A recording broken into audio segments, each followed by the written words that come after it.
Good evening. It's 4:30 p.m. and I call this meeting to order. Have any blue cards been received for closed session items? Yes, one blue card.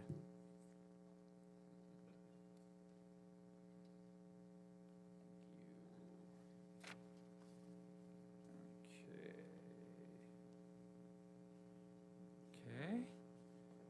Per Education Code 35145.5 and Government Code 54954.3, members of the public have the opportunity to provide public comment on closed session items.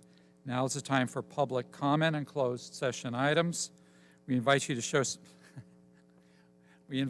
show support for a speaker by waving your fingers rather than clapping or cheering. We have received a total of one blue card for closed session items. When I call your name, please come to the podium, state your name, and indicate whether or not you live within the boundaries of the school district. You will have 3 minutes. We'll have the timer on the screen, and your mic will be muted when your time has expired. The first speaker is Rachel Marino-Ott. Good evening, trustees. Oh, this is not working. Testing. Can you hear me now? Okay. Good evening, trustees. Oh, afternoon, rather. I rise this afternoon as the representative of more than 600 bargaining unit members to ask you, trustees of the district, to prioritize people. Last year, around this time, a budget was passed that proposed spending 100% of the yearly revenue. In this budget, for the line item titled Salary Schedule Increase, the total for that line was $0. I'm asking you tonight to direct staff to reevaluate the budget to prioritize the humans that serve this district. Ask them why, aside from $1 million set aside to pay for elementary science textbook adaptations, has the budget for books and supplies increased more than $1.7 million in a district that's renowned for technology? Ask them why facilities repairs that will be refunded via insurance will be spent using money from the general fund. Why also do we need more money? I've done a bit of a spreadsheet. I'm sorry I don't have a big visual for you. I would love to do a Katie Porter up here. The median salary for one of our teachers is $91,000 a year. The monthly take-home after tax is $5,394. Rent is about $3,000 in this area. Health, $225.52. Utilities, those have gone up, as you know. They're looking at $435 a month. Phone, the cheapest I could find was $50 a month. Transportation for a used car, $358.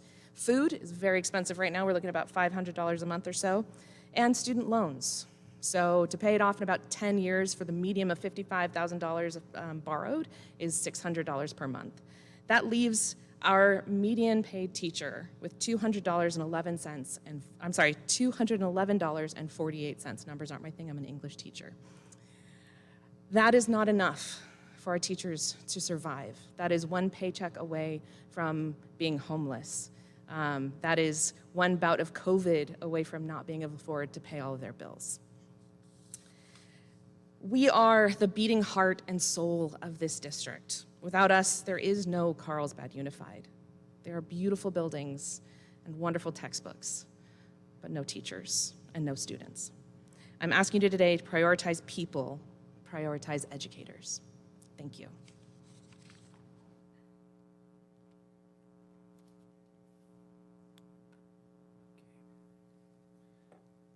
The board will now recess to closed session.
It is 6 p.m., and the board is reconvening from closed session.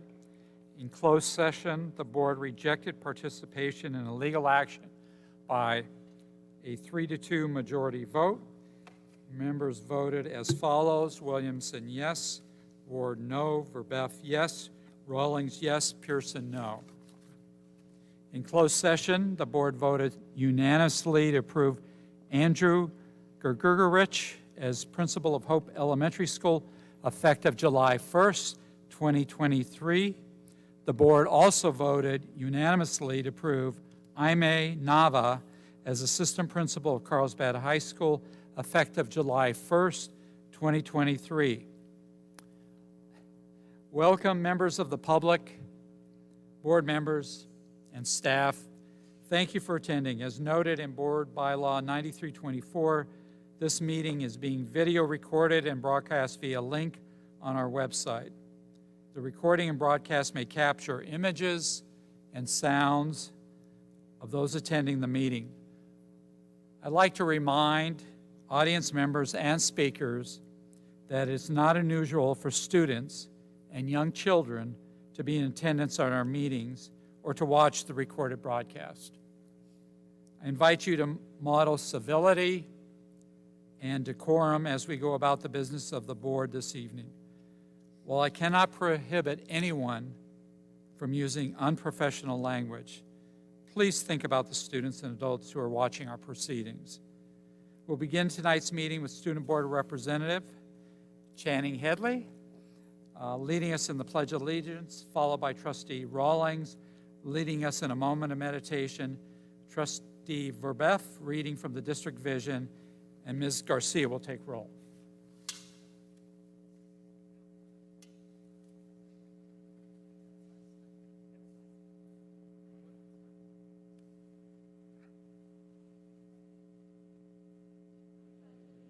To the flag of the United States of America, and to the republic for which it stands, one nation, under God, indivisible, with liberty and justice for all.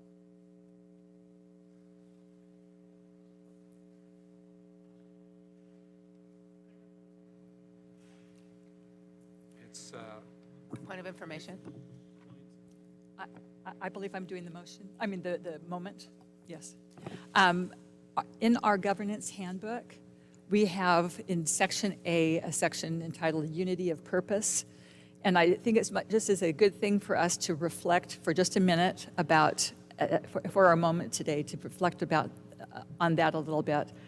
We say we model the type of behavior we expect to see throughout the district.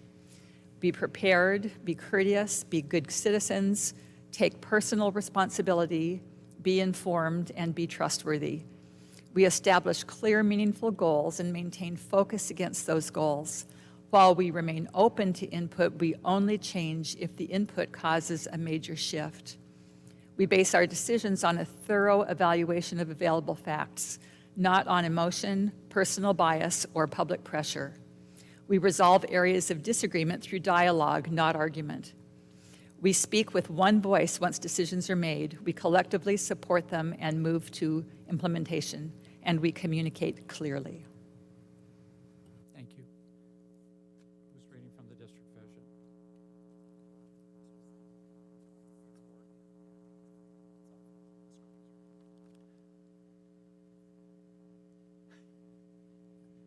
Our community and its traditions are deeply connected to our schools. Parents and community members partner with teachers to provide unique educational opportunities for students. Students value the traditions that built our community. Local businesses, the lagoons, preserves, and beaches are an integral part of our identity. And we will now take roll. Trustee Williamson? Here. Trustee Ward? Here. Trustee Verbeff? Here. Trustee Rawlings? Here. Trustee Pearson? Here. Thank you. Now we'll move on to Part 4, approval of the agenda. Trustees may have a motion to approve Agenda Item 4.1, approval and/or reorganization of the May 17, 2023 meeting agenda. So moved, Williamson. Second, Rawlings. Williamson made the motion. Trustee Rawlings seconded the motion. Ms. Garcia, please call for a vote. Trustee Williamson? Yes. Trustee Ward? Yes. Trustee Verbev? Yes. Trustee Rawlings? Yes. Trustee Pearson? Yes. Motion passes 5-0. Thank you. We'll now move on to Part 5, Communications. Item 5.1, Report by Student Representatives of the Board. I'll now hand it over to Student Board Representative Channing Headley. Hi, everyone. So with the end of the school year quickly approaching, we have been busy conducting our end-of-the-year activities and senior events at CHS. We recently held our 2023 prom at Park Nightclub in downtown San Diego. We sold around 1,100 tickets and had activities such as magic, games, a robot, and dancing. Last week, we hosted therapy dogs on campus at lunch to prepare students for finals, and coming up, we will be having some senior activities such as a senior dinner on campus tonight, a senior trip to Magic Mountain, senior breakfast at Dave & Buster's, and a grad night at Disneyland.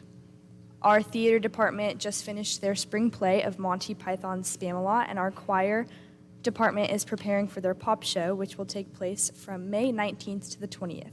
Orchestra will have an alumni concert on May 24th, and our band will have their spring concert on May 26th. We recently celebrated senior nights for softball, boys lacrosse, track and field, boys volleyball, and baseball. Girls lacrosse will be going to the CIF semifinals, and softball and baseball will be going into CIF playoffs. This month, we celebrated Auburn Tompkinson and Camden Keller as Scholar Athletes of the Year for outstanding academic and athletic achievements. We also hosted Ralph Kripe Day as our baseball team honored Ralph Kripe with a Lifetime Achievement Award for 50 years of service and dedication to the Lancer baseball program. Coming up, ASB will be hosting a dodgeball tournament on campus as well as a fundraiser at Beach City Smoothies on May 19th. Now moving on to Sage Creek, tomorrow is their annual Genius Project Forum where students will have the opportunity to present their projects to a panel of their peers and teachers. The Genius Project is a hallmark of the Sage Creek experience, and we look forward to seeing what projects are chosen this year for next year's symposium. The Sage Creek Theater Department recently announced this year's presentation of Beauty and the Beast, which will be held in the Performing Arts Center on May 12th at 6:30 p.m. For information on tickets, refer to the Sage Creek Theater website. We would also like to congratulate our senior boys and girls lacrosse players. Yesterday was the boys lacrosse team senior night where our Bobcats defeated RBV, and Friday is our girls lacrosse senior night. Thank you. Thank you, Channing. And on behalf of the board, we want to congratulate you ahead of time on graduation. Thank you for your service that Thank you've you. given. And Of course. Thank you. Thank you. And we also want to recognize all the seniors that are graduating from CUSD, because this will be the meeting before graduation as well. So thank you. I'll now move on to item 5.2, Superintendent's Report. Dr. Churchill. Thank you, Trustee Pearson. I also want to thank our two student board reps, Nick Seepak and Channing Headley. Thank you very much. I am hopeful that we can announce the names of next year's student board reps in June. We're looking forward to our promotion and graduation ceremonies. Upcoming, our adult transition program will have two completion ceremonies, the North program completion ceremony on June 6th, the South program completion ceremony on June 7th. Our Carlsbad Village Academy and Carlsbad Seaside Academy graduation will be held on June 8th. Our middle school promotion ceremony, that's AOM, CHM, and Valley, that'll be held on June 9th. And our Carlsbad High School graduation and Sage Creek High School graduation will also be held on June 9th. Thank you. Thank you, Dr. Churchill. Can you hear? Are you hearing me fine? Right, okay. Oh, someone in the back. So I have to eat this mic. So if it looks a little funny, it's because I have to eat the mic, okay, to do this, so you can all hear me in the back. Okay. Let's see, we now move on to item 5.3, oral communications. And how many blue cards have we received? We've received a total of 11 blue cards.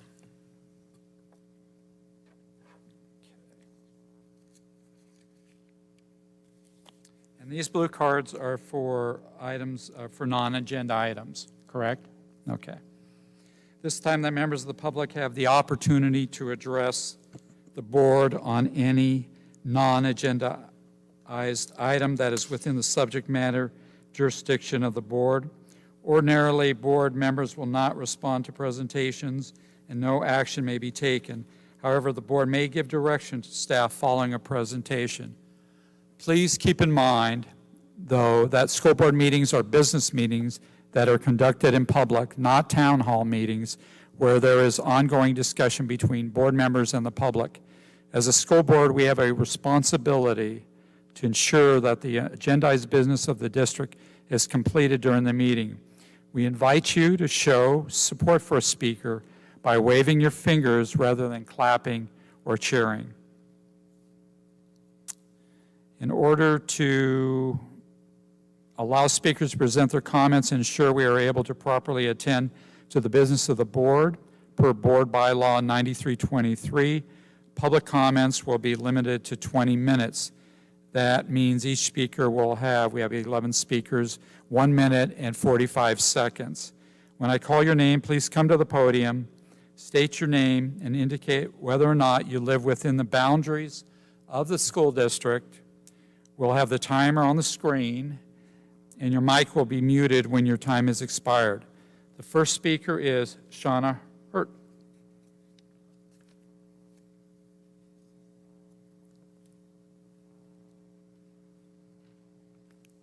Shauna Hurst here, speaking for Carlsbad Unified Council PTA President. And it would be helpful if you tell us who's on deck, Trustee Pearson, just for speaking. I just wanted to thank all of our PTAs throughout the district, as I know each unit held a fantastic staff appreciation event at each school. And I was telling my sister this, she teaches in Orange Unified, and she said, I hope your teachers just know how special this is because their school doesn't have a PTA and they don't have Staff Appreciation Week. So I think sometimes even as PTA people, we take this completely for granted that we do this, but not all schools have a whole week of celebrating our great teachers. So thankful for all the PTAs doing that. And I know many of them are continuing to get excited for our 5th, 8th grade promotions and high school graduation and grad nights. And I know a lot of work goes on to that, and I could personally tell you that planning for this year started the day after last year's promotions. So I also wanted to say that the CUC had a committee to give feedback to the district on improvements to be made on how high school selection process goes on. And I want to say thank you to Dr. Churchill and Dr. Brockett to being open to our feedback, and for my committee for taking the time and energy for all the suggestions. And I just wanted to say in general, I really appreciate Cabinet especially. I'm full of feedback all the time, and they're very good at listening to me. When they can, they implement. When they can't, they tell me why. And I just want to say personally in public, thank you. Thank you. Our next speaker is Laura Pitts.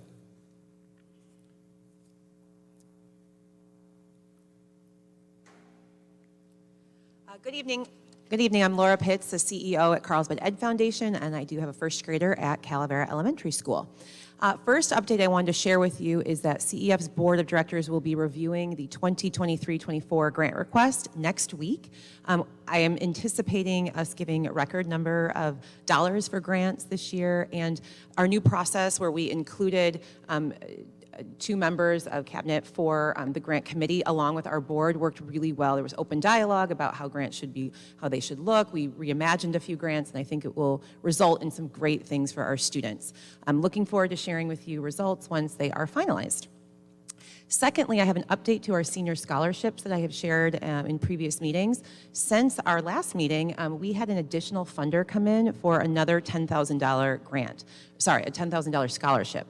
So we are now going to be awarding $60,000 in senior scholarships. I cannot wait for that meeting. 13 students will receive awards ranging from $2,500 to $10,000, and there will be 2 $10,000 awards. Next, I want to do another reminder about our summer programs. We are going to be at Avier Oaks Middle School. I do encourage Carlsbad Unified School District parents to consider our camps because the money that we make will go back into the school district. Additionally, families that need kids care in the fall are highly encouraged to enroll today. We met capacity at nearly all of our sites, and parents were placed on a wait list. And so I want to make sure families that need our care will have the access that they need. And lastly, in case you're unaware, our gala is in 3 days, 4 days, who's counting?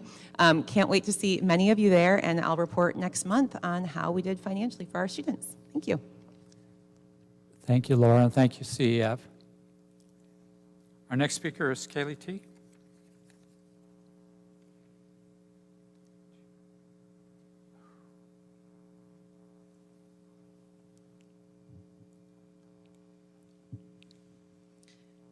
Hello, my name is Kaylee Teagle. I've been racking my brain trying to figure out ways to get board members who are more resistant to the DEI plan to vote yes. One of the ways I've thought of is I want you guys to all get to know each other and myself. I've lived and gone to Carlsbad schools my entire K through 12 schooling. I've been track and field captain for 2 years, and these friends that come with me to all these board members are some of my closest friends, and I would do anything for them. However, I'm also very close with my family, and I want to become a special education teacher. I am human, and I am just like all of you. What we want to do now is to ask you guys what we want to see in the DEI plan. You said that you cannot interact with any of the things, but you can take notes and put them to your district staff. I would like to take this time so you guys can take notes so that these can be implemented and added into ours because I am a student.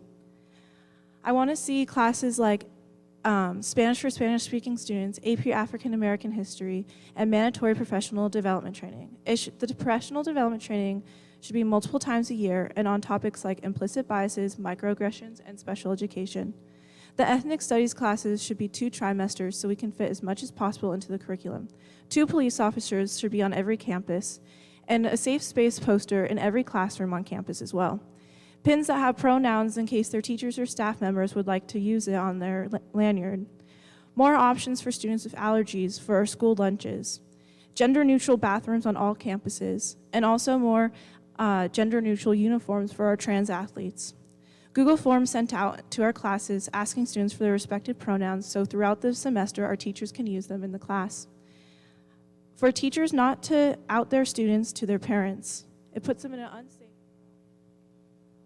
Thank you. Our next speaker, and I'm not going to try to pronounce the last name incorrectly, Segol.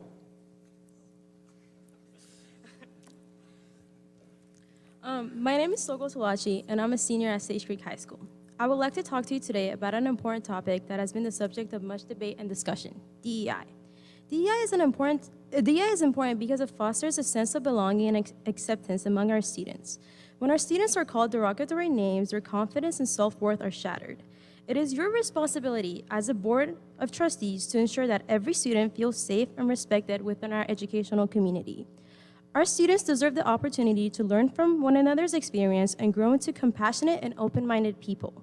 544 people from our community signed a petition saying that they want the DEI plan to pass. So please listen to our community. It is 2023, and we should no longer be debating the importance of DEI. We should be actively working to incorporate DEI initiatives into our schools and making sure that all students feel valued and supported. We can't keep being scared to have the difficult conversations. Be the first ones to decide that we need change. Be the first ones to give our community and students the chance to belong and succeed. Be the first ones to show that students come first. Thank you. Thank you. Our next speaker is Katrina.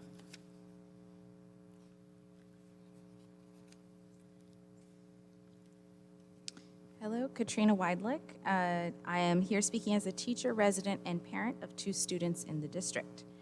Kofi Annan, the 7th Secretary General of the United Nations, once said about young people, "From creating startups to igniting revolutions, young people have been toppling the old structures and processes that govern our world. Just imagine what solutions might be found if young people are given the space and encouragement to participate and lead. I encourage you to prioritize and truly listen with an open mind to the voices of the young people who share their opinions in surveys, in school site meetings, speaking to the board, and at the listening sessions next week." Thank you. Thank you. Our next speaker is Diana Aguirre.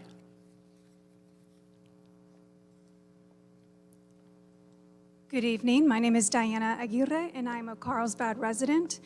I'm here speaking because I'm concerned about, after observing many of the school board meetings as well as social media posts, about the anti-DEI talking point that DEI plans are not effective in the corporate world.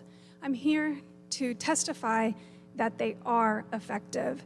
I can speak how I've benefited from DEI from a high school perspective, university perspective, and now in the corporate world.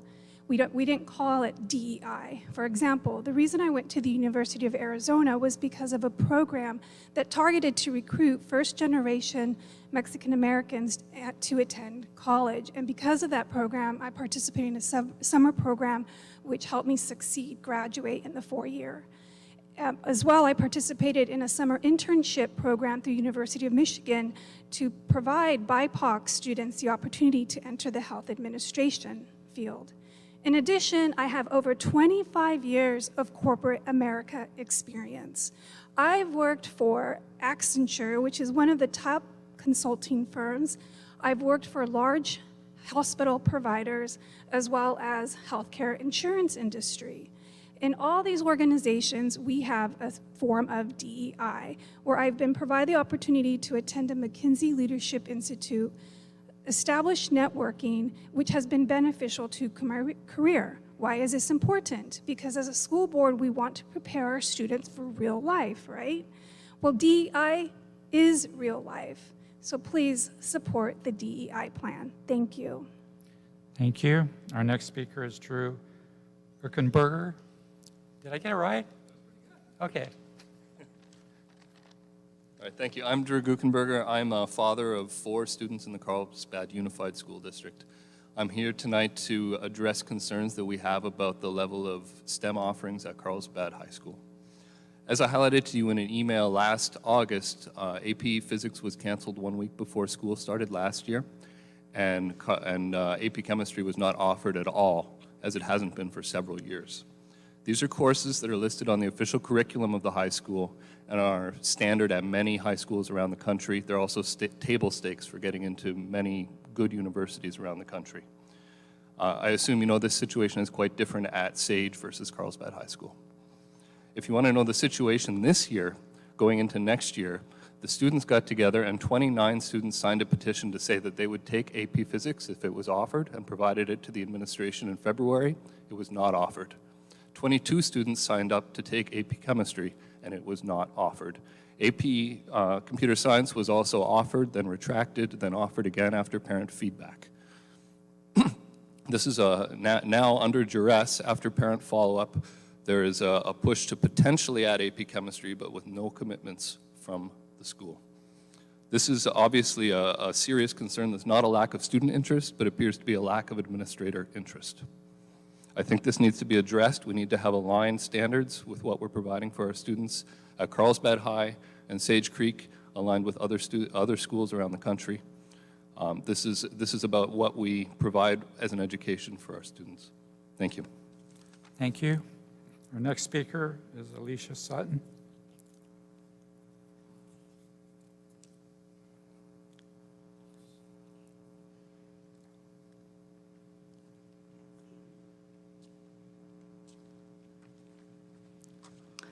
Hello, my name is Alicia Sutton. I have 3 kids in the district. The latest LCAP report shows that our math scores are declining, and yet we spend our face-to-face time with school board members on DEI politics. It wasn't spoken about much before the pandemic, but now the acronym DEI dominates our school board discussions, and we even need a town hall to discuss it even further. I recall at the last election, a few months ago, our school board candidates campaigned under the message, let's keep politics out of K through 12 education. And our kids are behind in school, and we need to get our kids caught up to their grade level. I completely agree. Let's do that. Overall, our test scores already indicate that CUSD kids are getting back to pre-pandemic levels and thriving compared to the rest of the country. However, I know they can still do better. I've heard some parents say, let's focus on core academics and not about hurt feelings.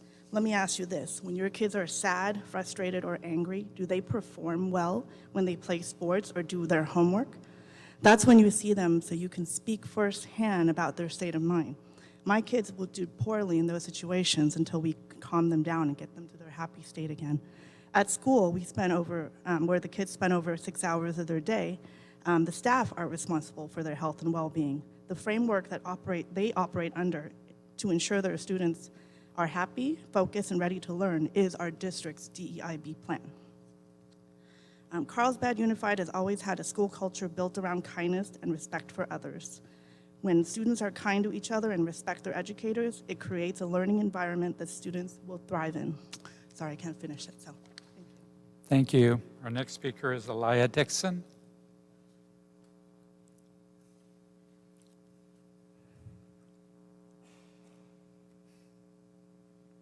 Hi there, my name is Elia Dixon. I'm a freshman at Carlsbad. This season, we just finished off our beach volleyball and indoor season, and I'm pro putting courts on the Carlsbad campus. As a daughter of 2 working parents, it's not always easy to get to practices at 4 o'clock from the campus because no one can take me there. So either I ride my bike and then I have to ride home at nighttime in the dark because practices end at sunset, or I have to rely on my friends to give me rides, and that's not always sustainable. By putting courts, we're also able to have more students come to our games and have a higher student section. When we're off campus, nobody can come to our games because it's so far away. And we aren't able to have the athletic trainer come to our games because she can't get off campus all the time. By putting the courts on, we're able to increase those things and also make it easier for students to get to the campus. Thank you. Thank you.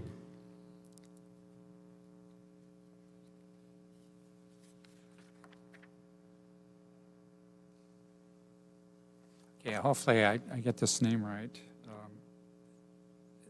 It's right. Is it Carmen Dixon? Guess I got it wrong. See, I know.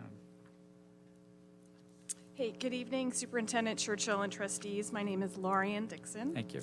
And my husband and I are Carlsbad residents and parents of 3 scholar athletes currently enrolled at Carlsbad USD.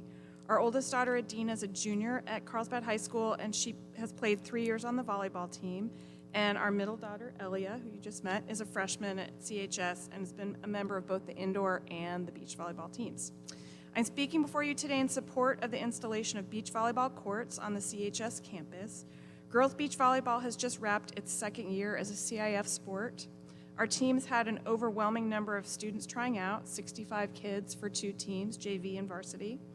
And the projection is that the interest is only growing. To date, we've been utilizing the sand courts at Frazee Beach, which is not sustainable for the long term due to competing for court time with clubs and recreational users, but also due to ongoing significant beach erosion. Installing courts on campus would help the district meet the equity requirements established under Title IX for equal accommodations by providing for facilities for girls' sports on campus, and it would also provide additional resources for our PE programs. It would aid students who don't have adequate transportation to go off campus to participate in sports, and it would save travel time. A suitable location's been identified on campus, a dirt patch adjacent to the tennis courts. From a first look, these courts should have simple ADA access and should be easy to install with little demo work required. We, the parents of the beach volleyball program, are invested in the growth of this program, and we commit to participating in fundraising to assist in the design and construction of these courts. Thank you for your time. Thank you. Our next speaker is Shay Gary.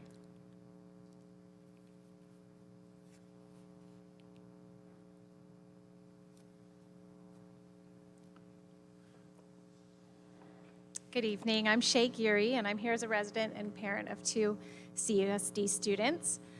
Want to express my support. There's a demand for sand volleyball courts on campus at Carlsbad High School, and I'd like to express support for evaluating additional construction bids to make this happen on behalf of students and athletes. On-campus courts will enable our athletes to practice 5 days a week. They currently have limited practice time since they share the court with other community organizations. Campus courts will also ensure practice facilities are consistent, in a consistent condition and not subject to beach corrosion issues. Campus courts will provide access to more athletes and younger athletes unable to drive to Ponto for beach PE or Frazee for team practices. As beach volleyball is one of the fastest growing high school and collegiate sports, this is a smart investment in our students' future. Thank you. Thank you. Thank you all. We now move on to Part 6, Consent Calendar. All matters listed on the consent calendar are considered by the board to be routine and will be enacted by the board in one motion. There will be no discussion on these items prior to the time the board votes on the motion unless there is a board request for one or more specific items to be removed from the consent calendar for discussion. This is the time for public comment. Have any blue cards been received? We have received one blue card for this item. Thank you. When I call your name, please come to the podium, state your name, and indicate whether or not you live within the boundaries of the school district. You will have 3 minutes. We have the timer on the screen, and your mic will be muted when your time has expired. Speaker is Scott Davison.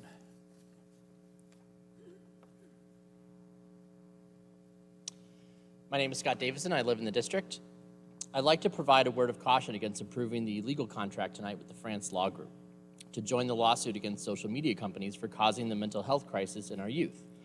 I hope that our legal counsel advised you of the potential risks of engaging in this type of lawsuit, particularly when these social media companies get to put on their defense.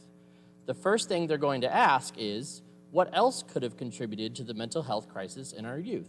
And the next thing they're going to ask is, could it have been school closures? This won't be hard to prove, seeing as there are mountains of studies and other evidence showing that keeping our kids out of school for over a year was particularly harmful to our children's mental health. I personally know that won't be hard to prove here in CUSD because we filed a lawsuit which included dozens of stories of the horrendous impacts of school closures on our kids here in Carlsbad. The question is, are you prepared to answer those questions? When they asked to take your deposition and discuss why you voted numerous times to keep our schools closed for over a year, even when these stories kept piling up, will you be ready to explain why you weren't at fault? What happens when some of those parents and students find out that you're trying to get money out of these social media companies? Will they also decide that they should come get money out of our school district for the mental health consequences of school closures? Now, the idea that we can blame social media companies for the mental health issues of our children, our experiences, it seems pretty far-fetched. You might think it also seems far-fetched that parents might come after you for the harm from school closures too. But you might want to consult with the Bishop School District a few hours north of us because they recently just settled claims by only a few parents for over $400,000, including a requirement that the staff receive mandatory training on respecting the civil and constitutional rights of our children. Joining this lawsuit is likely to put a big target on our backs, not just from the social media companies, which have plenty of money to go through discovery and figure out every decision we made that contributed to the mental health crisis in our schools, but also from the parents who will be all too happy to take that evidence and bring their own claims for the damage they know we caused. Thank you. Thank you. Trustees, are there any items to be pulled for discussion? Yes. I'd like to pull item 6.7. Trustee Pearson, staff requested that we remove item 6.7 from the agenda based on the action reported out of closed session. So remove rather than pull for discussion. Do you want to read? Yes, well, staff has pulled that item, so it's no longer a point. May I have a motion to approve the consent calendar without item 6.7? So moved, Williamson. Second, Verbeff. Okay. Trustee Williamson made the motion. Trustee Verbeff seconded the motion. Ms. Garcia, please call for a vote. Trustee Williamson? Yes. Trustee Ward? Trustee Verbeff? Yes. Trustee Rawlings? Yes. Trustee Pearson? Yes. Motion passes 5-0. Thank you. We now move on to Part 7, discussion action items. Item 7.1, approval of the 2023-24 Local Control Accountability Plan known as LCAP, aligned to actions and services. Trustees, this is a discussion action item. I will now hand it over to Dr. Nye. Thank you, President Pearson, trustees, and Dr. Churchill. Tonight, staff is pleased to present our draft Local Control Accountability Plan, which includes actions and services for the 2023-24 school year. The primary purpose of the plan is to identify increased or improved services for high-needs students. The state uses the term unduplicated students, and each district in California is required to show how they are using funds in your annual LCAP plan. In Carlsbad Unified, it's anticipated, based on projected enrollment, that the amount we will be receiving is approximately $5,416,898 based on unduplicated projections. It's important to note that these funds are not a separate budget. They're funds identified in the plan, and they're a subset of the district's overall larger budget. And therefore, most of the expenditures that are called out in the plan are already existing expenditures that are in place. As I mentioned earlier, the projected amount we are anticipated to receive for unduplicated students is approximately $5.5 million. The current draft plan identifies approximately $6,388,000 in anticipated expenditures. In order for those expenditures to count towards our unduplicated amounts, they must come from the district's ongoing budget.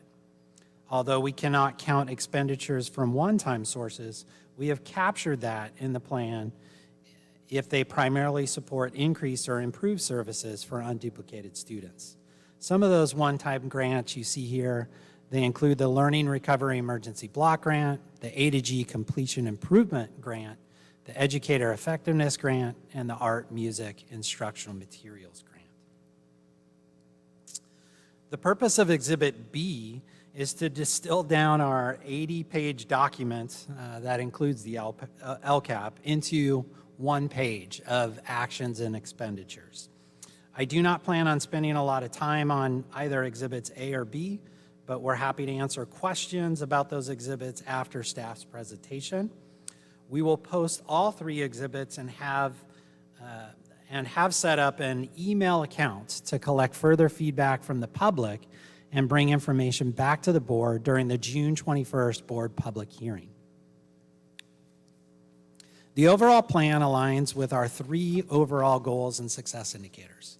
Goal 1 is to ensure that students demonstrate academic growth and proficiencies so that they leave TK through grade 12 ready for college and career. So in bullet 1, goal 1, an action is to ensure uniform implementation through professional learning aligned with district-wide initiatives. Some specific elements or actions that will support this is to continue funding a few of our teachers, which are teachers on special assignment. We have an elementary and a secondary TOSA, along with a TOSA specifically that supports math in grades K through 12. Our TOSAs help to provide professional development for teachers, provide differentiated instructional materials and strategies to teachers in classrooms. They help to coordinate essential learning outcomes for grade levels at the elementary level and as well at the secondary level, specific subject areas. Our math TOSA is working specifically with math teachers, K through 12, regarding professional development and training, instructional alignment from site to site regarding math practices. So a portion of the three TOSA salaries are attributed to the ongoing supplemental budget specifically for unduplicated students. You will most likely see continued services in the areas that we feel are helping leverage our student success indicators. However, throughout the next couple slides, you will see additional items that staff is recommending based on feedback from stakeholder groups, as well as input from trustees during the March study session. Some of those examples include an additional science TOSA to help with the implementation of new curriculum being implemented K through 5 and potentially being created and curated in grades 6 through 12. These funds will come out of the Art, Music, and Instructional Materials Grant we're using for several upcoming curriculum adoptions. We also have the addition of a MTSS, which stands for multiple tiered systems of support for student services coordinator. And then the additional off-ratio teachers to support intervention and maintain lower class sizes. On the next slide, you'll also see increased counselor support specifically at the elementary and middle school level, along with maintaining many of the supports that we added last year in the area of mental health services. So this last slide in goal area 1 shows the total amount of actions and services identified in the LCAP in goal area 1. It breaks down those expenditures into local control funding formula base, as well as local control funding formula supplemental. And then we also have a federal or other category as well. So in this case, you'll see total expenditures equaling $29,823,000. Coming from LCFF base is $19,350,000. LCFF supplemental, $5,459,000. And then federal dollars just equaling over $5 million. In goal area number 2, this is aligning student learning to state-adopted standards supported by materials, instruction, and technology in a safe and clean environment. All of the current actions and expenditures are currently ongoing, and staff doesn't recommend any changes in the first area. In the second slide regarding actions and services under this goal, we're recommending additional purchases of AED units at both of our comprehensive high schools. We're also asking for an additional professional development training as it relates to the diversity, equity, inclusion, and belonging plan. An additional TOSA specifically focused on the implementation of DEIB. We know that the strategic plan in CTE has a good model, and that the TOSAs, actually the 2 TOSAs there, have been very instrumental in coordinating a lot of that work as it relates to the career technical education strategic plan, and we believe a DEIB TOSA would be beneficial as we move forward with that strategic plan as well.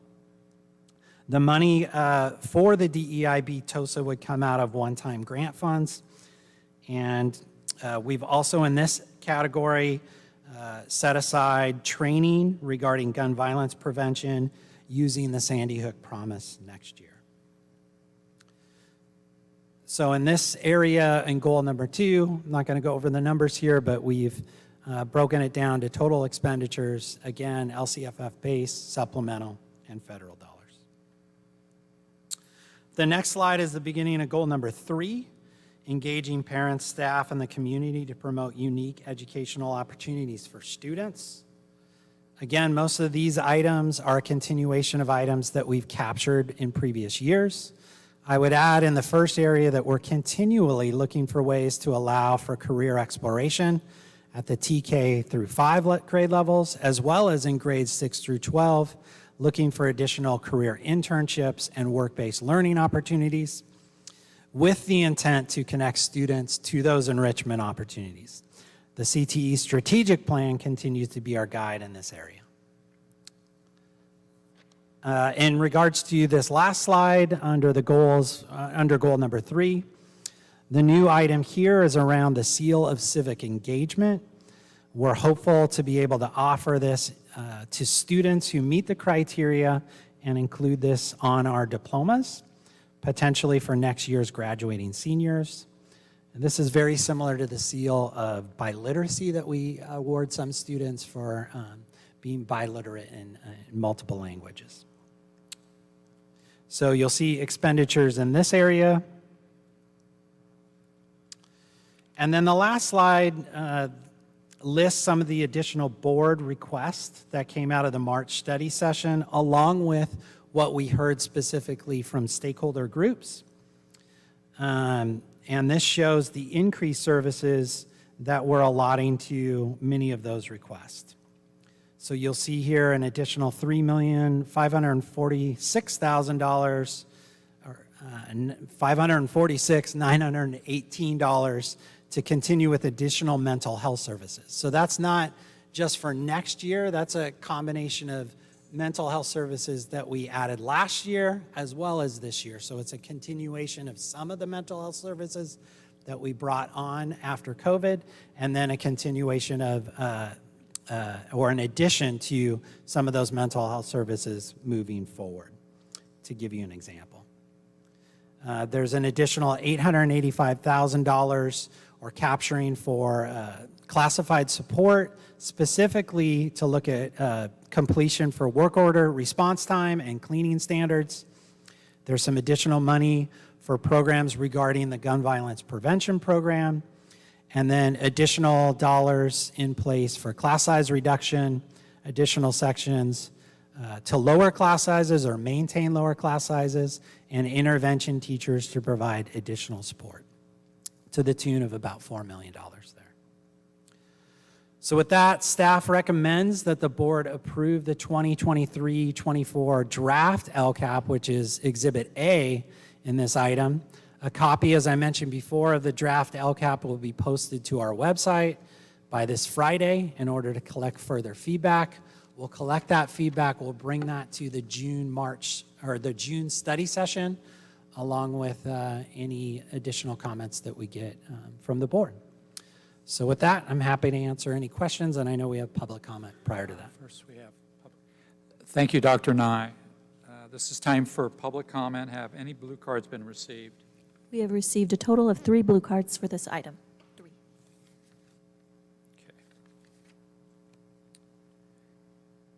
When I call your name, please come to the podium, state your name, and indicate whether or not you live within the boundaries of the school district. You will have 3 minutes. We will have the timer on the screen, and your mic will be muted when your time has expired. First speaker is Katrina. Sorry.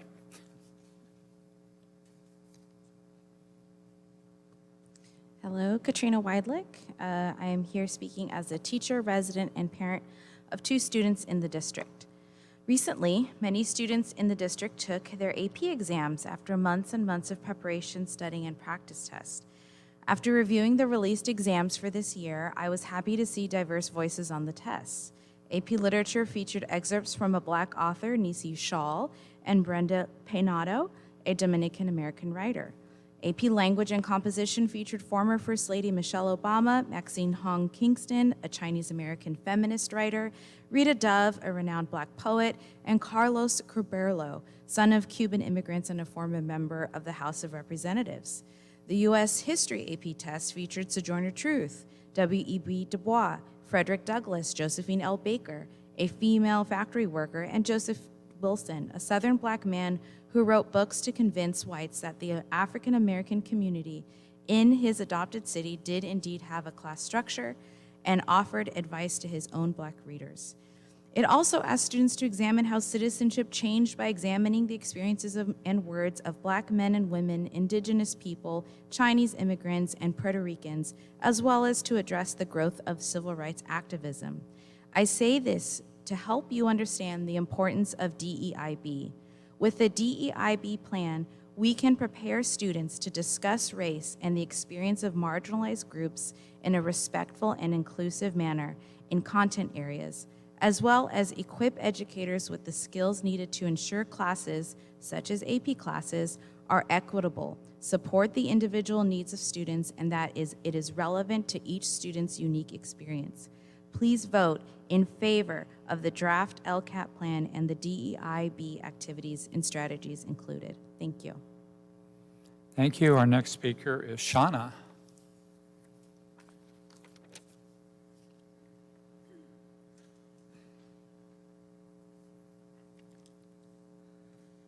Shauna Hurst. I have 2 kids in the district, both at this school right here, Calvary Middle. I know I'm a broken record, but I'm going to just keep advocating until you approve tonight's LCAP plan that supports the middle school counselor, additional high school counselors, and continuing with the elementary counseling. I know it's baked in the plan, but I'm just going to keep speaking until it's voted. So, and I also just wanted to acknowledge the efforts of Ashley Crawford and Nicole Moish on the career pathways. They've done a fabulous job this past year A special shout out to Nicole, who's been coming to some of our PSAC meetings and really pushing out the information to really help build that pathways. I think a lot of the block has been is parents just not knowing all the things that are involved in that plan. And Nicole's been making great strides in getting that out, and I continue to see that building next year. And I also think it would continue to build if we don't always refer to it as CTE, let's just call it career pathways, because that's something that parents actually understand. We don't know what CTE stands for. And to be honest, I attend all the meetings and I still can't tell you what it stands for, but I understand career pathways. So that's my 2 cents. Just continue to support. We do a lot of amazing things at our district and always looking for to continue to improve, but I know sometimes we're doing so good, we're just sometimes go after these little things that we're just lucky to really be in the weeds working on these kind of detailed things. So really appreciate all the work and effort that's gone into it. Thanks. Thank you. Our next speaker is Alicia Sutton.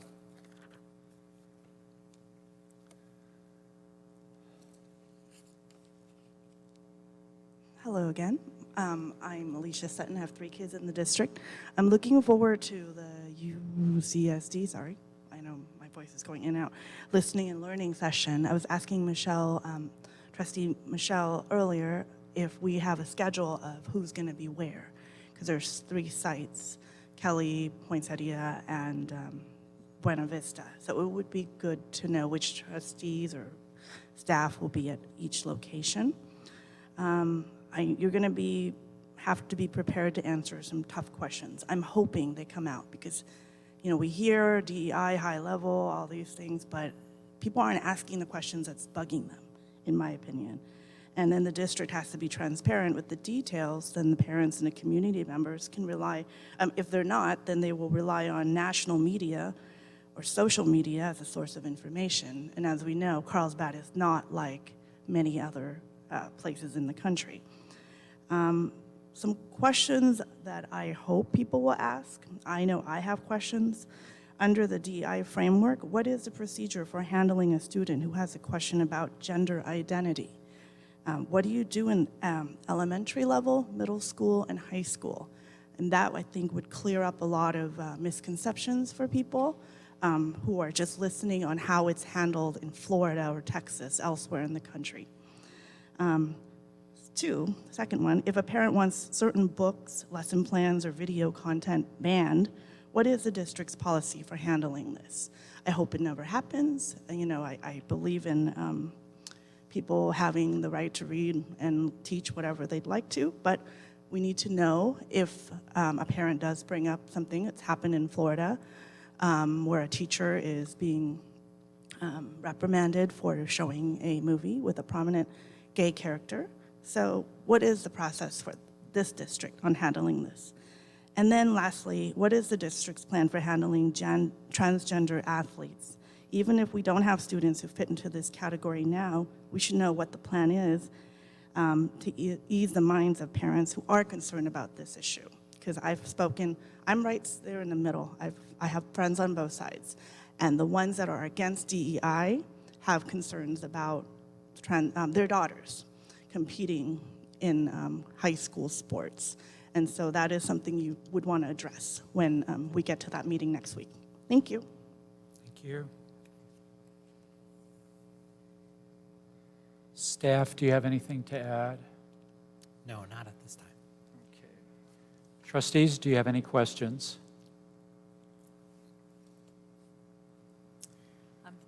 Thank you, Dr. Nye. Through the LCAP process, we heard from teachers, administrators, and parents alike that our elementary-age students are struggling. With this in mind, at a previous meeting, I received support from my fellow trustees to address the needs of these students by adding an intervention teacher at each elementary site for 1 year. I had spoken to Cabinet prior to the meeting and was told we could use some one-time textbook money since the art, music, and instructional materials block grant could be used for textbooks. In light of the governor's recent proposal to cut a large part of the block grant, would it be now your recommendation that the board give direction to remove the expense of those additional 7 off-ratio intervention teachers?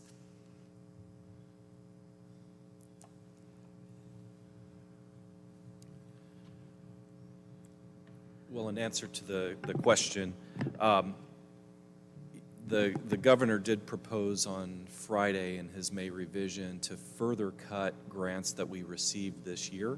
And we would, if this proposal is successful, we would lose another $3 million in funds that were promised to us this year. When I had the earlier conversation, as Trustee Williamson points out, I felt if we had been fully funded in that arts and music and instructional materials discretionary block grant and continued to use it for that instructional materials purpose, we could release some of what had been previously allocated for instructional materials using that one-time money. Now, what I would say is the unrestricted reserve is more precious. And if that cut to the, I'll just call it instructional materials block grant, does go through, we will not have the same level of funds that we had originally presented to you in a multi-year funding program for the next round of, I think, 4 different subjects of instructional materials adoption. So we may need those dollars to complete that plan. In terms of the people that were proposed to be paid by recasting those dollars, we were struggling behind the scenes in how to exactly, take the steps necessary to add 9 more temporary teachers on temporary contracts, as we can only do that with restricted sources. So there was going to have to be moving some expenditures into unrestricted, taking the same number of dollars and putting them in the arts and materials block grant so that it would balance out between restricted and unrestricted, and we would have those additional staff members tied to a restricted funding source that we could unwind at the end of the next year without running into ed code issues on release of staff. So that was the plan on Friday morning, but by 10 o'clock that morning, it did get muddied by the additional cut to the arts and music block grant, which would have been the pathway to make that request of adding additional staff next year to happen. Because remember, the last name of that block grant is discretionary, and even though there's a number of intended uses, we could have ultimately moved some discretionary expenditures in there, but still take advantage of their one-time nature for a temporary use next year. So my position on this is that really we need to shore up the unrestricted side of the budget in order to account for the potential loss of restricted funds should the governor be successful with his proposal next month. And I would just add, as we look at the numbers and as we look at the expenditures, we do have concerns, as Mr. Dillon mentioned, in regards to being able to sustain instructional materials over the next 4 cycles of adoption. So we have social studies that's on the horizon, we have foreign language that's on the horizon. So there's some big adoptions that we have concerns with the cut of that one particular grant. And then we also wanted to make sure that we could sustain the additional class size reduction for as long as possible as well at the elementary level and the middle school level. So with that being said, yeah, I think that there's some concern with the recent cuts that the governor's proposing and being able to sustain those things long term. And if I could just add one more thing, just to make clear, he also proposed a new mid-year cut to the Learning Recovery Emergency Block Grant. That was $5.5 million that we received this year that we intended to use to sustain the additional staff that we brought on in the last 2 years for 2 more years using those dollars. Now there's a concern as to whether we would have the ability to, if that cut goes through, to sustain the same number of the already 1 additional teacher at elementary that we added for 2 more years. So that is a concern as well, because that was actually a deeper cut to that grant percentage-wise than to the discretionary block grant. So it was a double whammy on Friday morning that we were not expecting. Mr. Grove? Thank you. Yes, I just wanted to clarify that the positions that are in question are the additional intervention FTEs, the additional FTEs that were proposed. Currently, we've added one additional FTE to each elementary school for the purposes of intervention, and those positions are projected to continue next year. So we're only talking, as I understand it, the additional intervention positions. So my assumption is the time that we would address this is once a motion has been made, and then we would have board discussion, and then if there's consensus by the board, then we could give direction to remove that $900,000 expense from that section. Is that correct? Okay. All right. Correct. Trustee Rawlings? That was your question. Go ahead. Thank you. Actually, on Exhibit B, I know you didn't dive into it, but I did. And if you look at Exhibit B, moving down to Goal 2, and that would be number 5. Let me see. I'm sorry, number 4.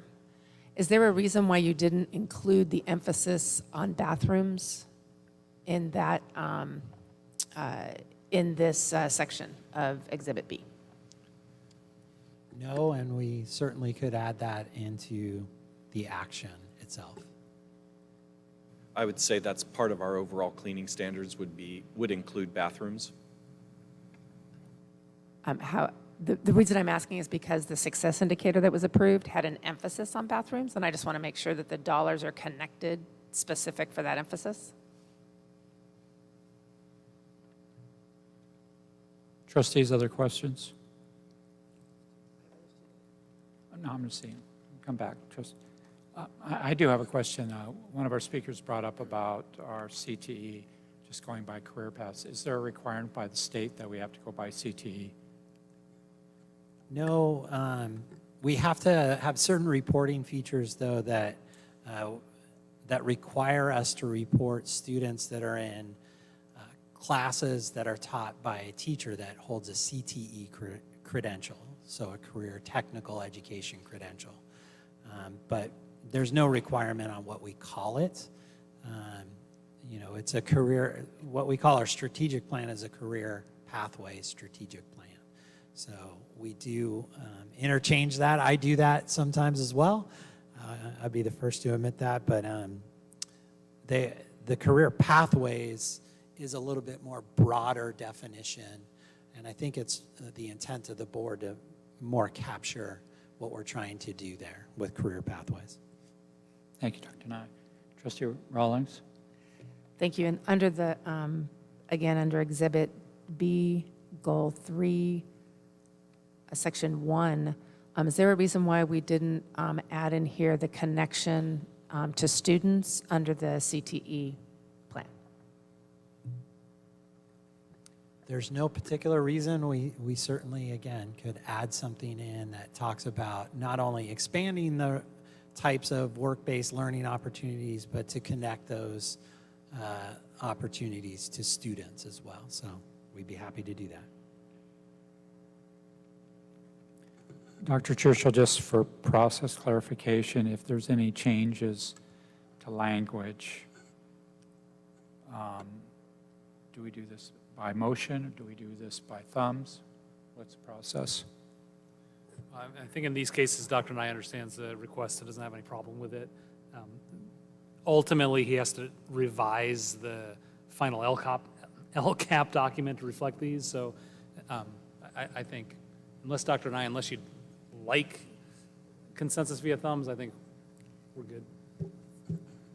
Trustee Williamson? Is this not an action item? This is an action item. So we're discussing, I'm sorry, I didn't mean to cut you off. We're discussing Exhibit B, which you are not approving. Exhibit B is just an example. You're approving Exhibit A. So Exhibit B, I don't know. When would Exhibit B ever be looked at again, Dr. Nye? We would post it most likely It would be posted along with the full LCAP as well as the slide deck, but Yeah, I mean, if the board felt more comfortable, absolutely, we could ask for consensus via thumbs to make the additions that Trustee Rawlings is requesting.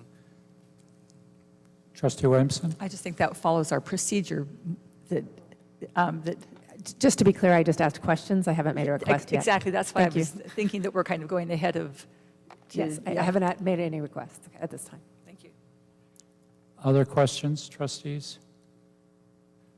Trustee Williamson? Yes, on the DEI plan, the cost of $459,000, where did you get that? What, did you find that, like, going to check with other districts to see what they have, what their line item is on that, or where did that come from? we anticipated professional development costs both for students and staff. The cost of a TOSA was also built into that. Also the cost potentially of an ethnic studies build out and curriculum. So that was all baked into a cost we're estimating at this point in time. And over what time period? Is that just for 1 year, or that is like part of a 2 or 3 year plan? What we anticipated was this would be year one cost, correct?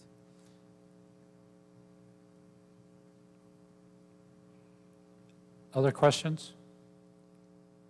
Okay. See no other. Oh, Trustee Rawlings, did you have some other questions? No. Okay. Trustees, may I have a motion to approve the 2023-24 draft local control accountability plan, Exhibit A? So moved, Rawlings. Second, Williamson. Okay, Trustee Rawlings made the motion. Trustee Williamson seconded the motion. Discussion. Trustee Williamson. If I have support from my fellow board members, I would like us to instruct staff, direct staff to remove that $900,000 item for the additional intervention teachers at the elementary sites, because the funding source that we're basing that on is in jeopardy, and it can certainly be added, but I'm not comfortable if we follow our procedure of if we're going to identify new expenses, we're going to offset them anyway. But I would like to see if I have consensus of my fellow board members to do that. And then I did talk with staff, and they had prior to this meeting, and that was their recommendation. So you'd like to hear from the other trustees? Okay. Trustee Rawlings.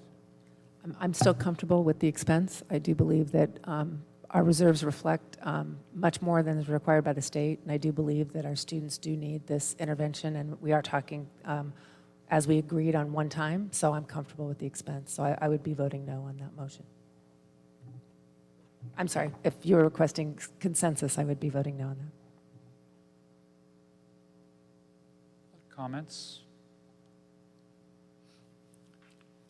Okay, other discussion?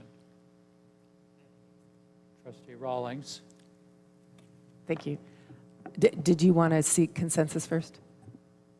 I think it would be helpful if we could at least show a thumbs now, because if there are no thumbs, if the thumbs don't carry, then we don't need to amend the motion. And I think if it does carry, then we probably should note it somehow. And I'd rather not have to start the discussion over again. Okay, so what we need to do is the thumbs on amendment? On removing the request to have the additional intervention, basically a second intervention teacher at each elementary site. Okay. Does everybody understand? Okay. How many thumbs do we have for that? Okay. Did you capture that, Dr. Churchill? It was a 3-2 in favor.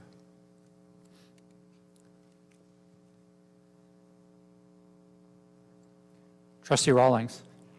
Thank you, and thank you, staff, for spending time answering a lot of my questions around, especially Exhibit B. I did want to make a request if we could make those two changes. One, to add emphasis to the bathrooms under the cleaning standards, and the second would be to add connecting to students.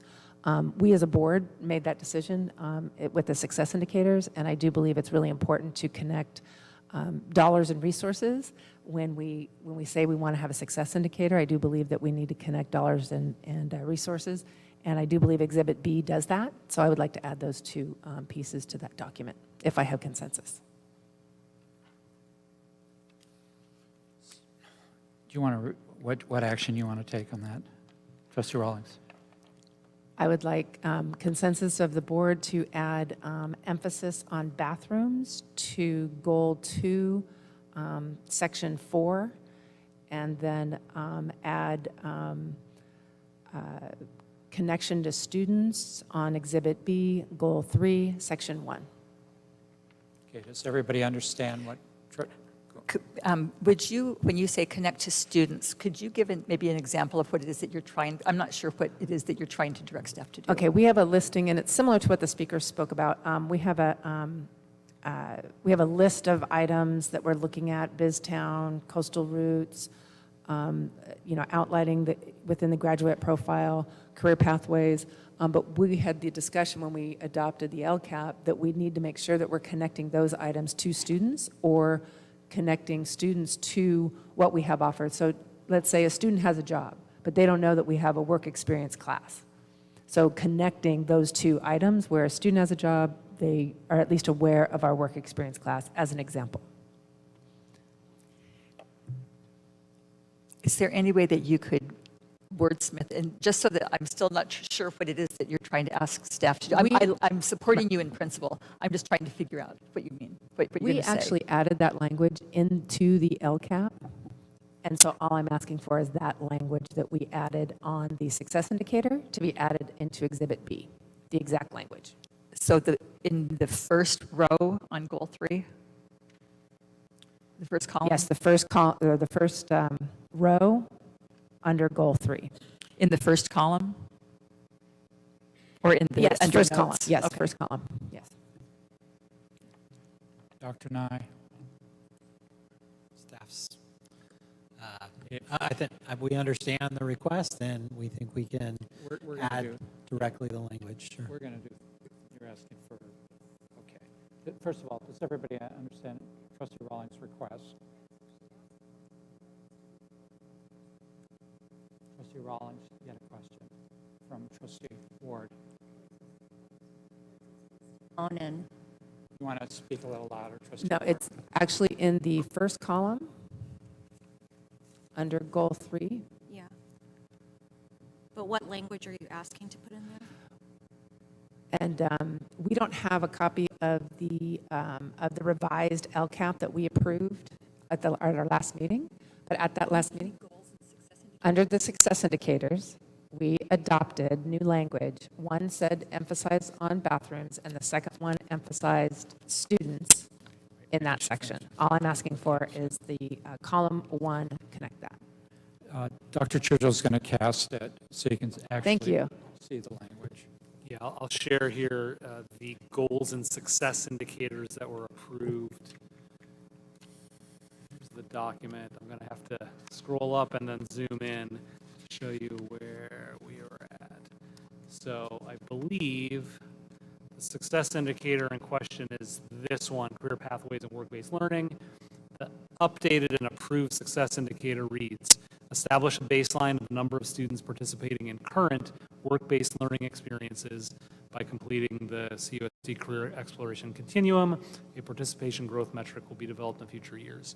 So we've committed to quantifying the number of students participating in current work-based learning experiences. So we could reflect that language into the Exhibit B as recommended. Does that help? Trustee Ward? Does that help clear it? Okay. We're ready to if everybody understands what Trustee Rawlings is asking for. How many thumbs do we have?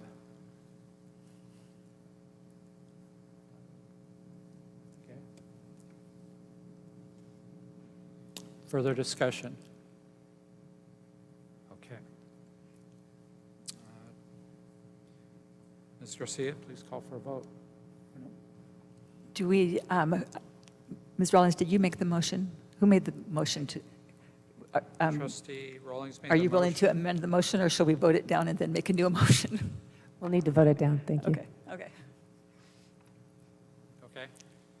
So if you want to have that removed, you vote no on the motion, and then I'll make a new motion, and then we'll vote on it. So if you want the 900, so 3 of us voted with thumbs to remove the 900,000, so we will vote no on this, on the motion that's on the floor. Is that clear? Okay, good. First of all, I want to make sure all the trustees, everybody's clear, okay. You go for a vote, yes.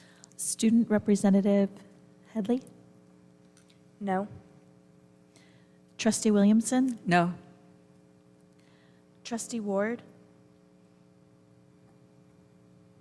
Wait, I'm sorry. This is for what we already voted on with thumbs? Which, or what you're saying? The motion on the floor is to approve Exhibit A as written. Oh, okay. No. No. Yes. No.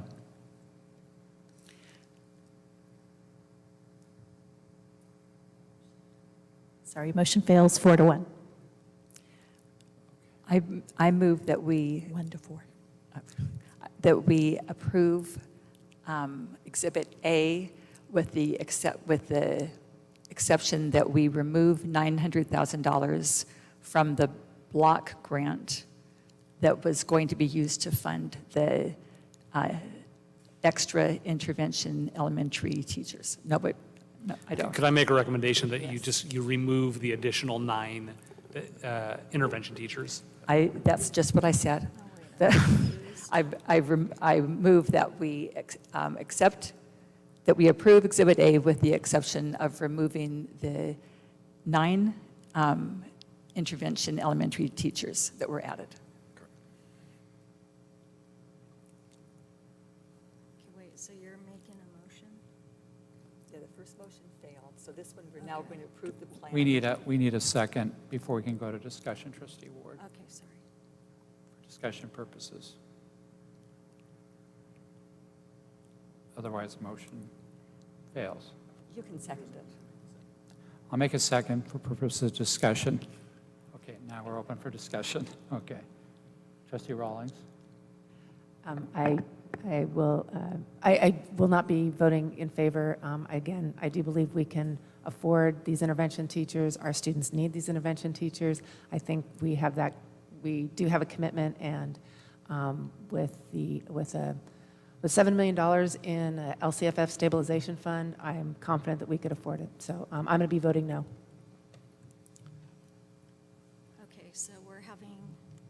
Okay, so we're having a discussion about changing Exhibit A to support the removal of the $900 for the intervention teachers. Correct. Okay. And I'm actually aligning with Kathy in what she's saying. I do not want to remove the 900. Any other discussion? Let's go to a vote. Student Representative Headley? Yes. Trustee Williamson? Yes. Trustee Ward? So that would be a no, right? Trustee Verbeff? Yes. Trustee Rawlings? No. Trustee Pearson? Yes. Motion passes 3-2.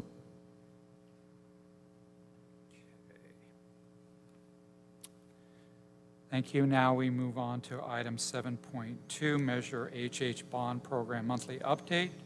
Trustees, this is an information discussion item. I will now turn it over to Mr. Dill. Good evening. This is just a quick verbal update. There were a number of attachments that were added to this, but just to give an update on this particular item and the bond program. We do have the Independent Oversight Committee report attached. The committee completed that report at their last meeting and approved that.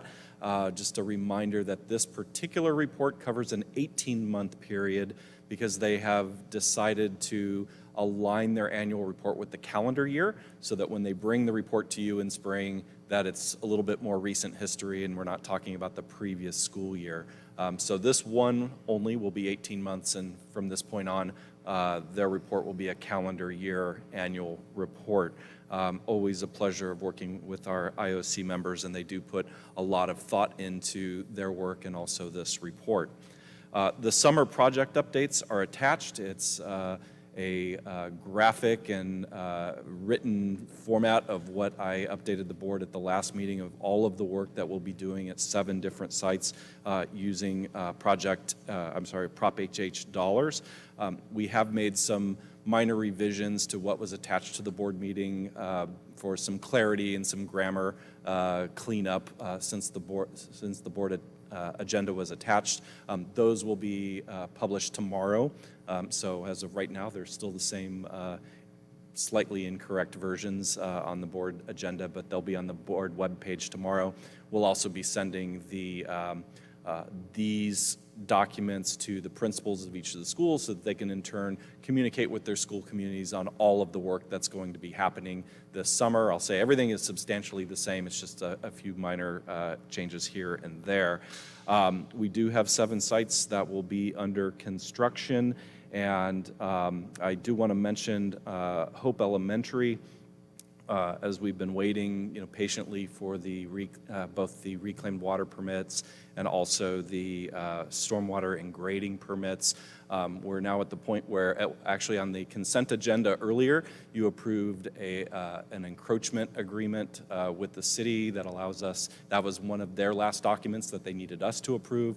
We now have their final submission checklist that we can now turn and submit to the city, and that will be done next week. I have to notarize the document that you approved today. So next week we will be giving everything with the checklist to the city. We've had many conversations with them over the last few weeks, and at that point they schedule their meeting with our construction team and their folks who will oversee the project.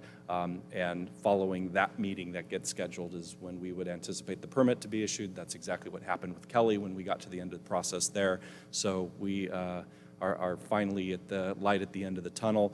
I have to give kudos to Ms. Kimbrell, who has been on the phone with multiple people from the city, and they've been very patient with her as she's followed up with them practically every day, several times a day in different departments to make sure that everything is in line and that we won't have any surprises when we go to submit our final check, our final documents, and the final checklist next week. So hope to give the official thumbs up and hooray very soon, but we're as close as we've ever been on hope.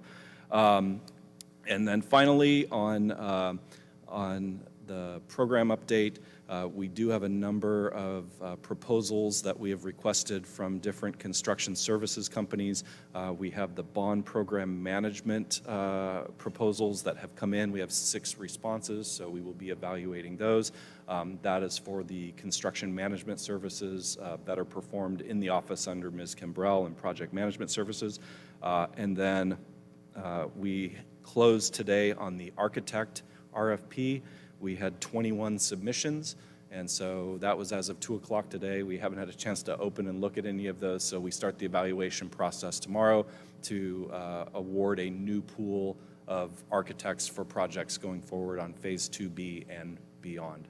So those are the updates for this month. Thank you, Mr. Dill. This is time for public comment. Have any blue cards been received? We've received 1 blue card for this item. When I call your name, please come to the podium, state your name, and indicate whether or not you live within the boundaries of the school district. You will have 3 minutes. We'll have the timer on the screen, and your mic will be muted when your time has expired. The speaker is Nicole Medrano. Hello again, everybody. My name is Nicole Medrano. I am Hope PTA president, and my kids are both at Hope. They're in kinder, and I live in the district. So we are very excited about our new principal, and we are very excited that we are making so much progress on construction. I don't really remember the rules. I know you're not supposed to really answer questions, but We are so excited to get a clear timeline on construction, which we hope we will get very soon, and to have it wrapped up over summer. It is so important to us because we are really going after a fresh start moving forward. Our PTA has done amazing work this year, bringing our community together, bringing positivity and a sense of connectedness again to our school. And I think having this construction done before the start of the new school year, I hope, we are crossing our fingers, I think will really contribute to that. So I know there are some questions that parents have asked me. What is the plan for the side yard, the little side area by kinder? It's supposed to be a kinder play area. Right now, the weeds are about as tall as me, and the kids obviously can't play there. That was one. And then we heard that there may be some e-bike storage right next to the kinder entrance and exit, which doesn't seem like a very safe place. Also, that's where traffic comes out of our driveway or of our parking lot. So we are concerned about that safety issue. So thank you again. Let's keep plugging and chugging away, and I'll keep emailing. Thank you again. Thank you. Mr. Dill or any of the staff, do you have anything to add? Yes, I'll say that we've always said as soon as we have the final permit in hand, that would allow us to then create the timeline for the construction schedule going forward. The board previously awarded a contract for this work so that we would be ready to go as soon as we had that final document. In 2 more agenda items, you'll be approving some changes to that contract, but that's all in an effort to make sure that once we're ready to go, we can go.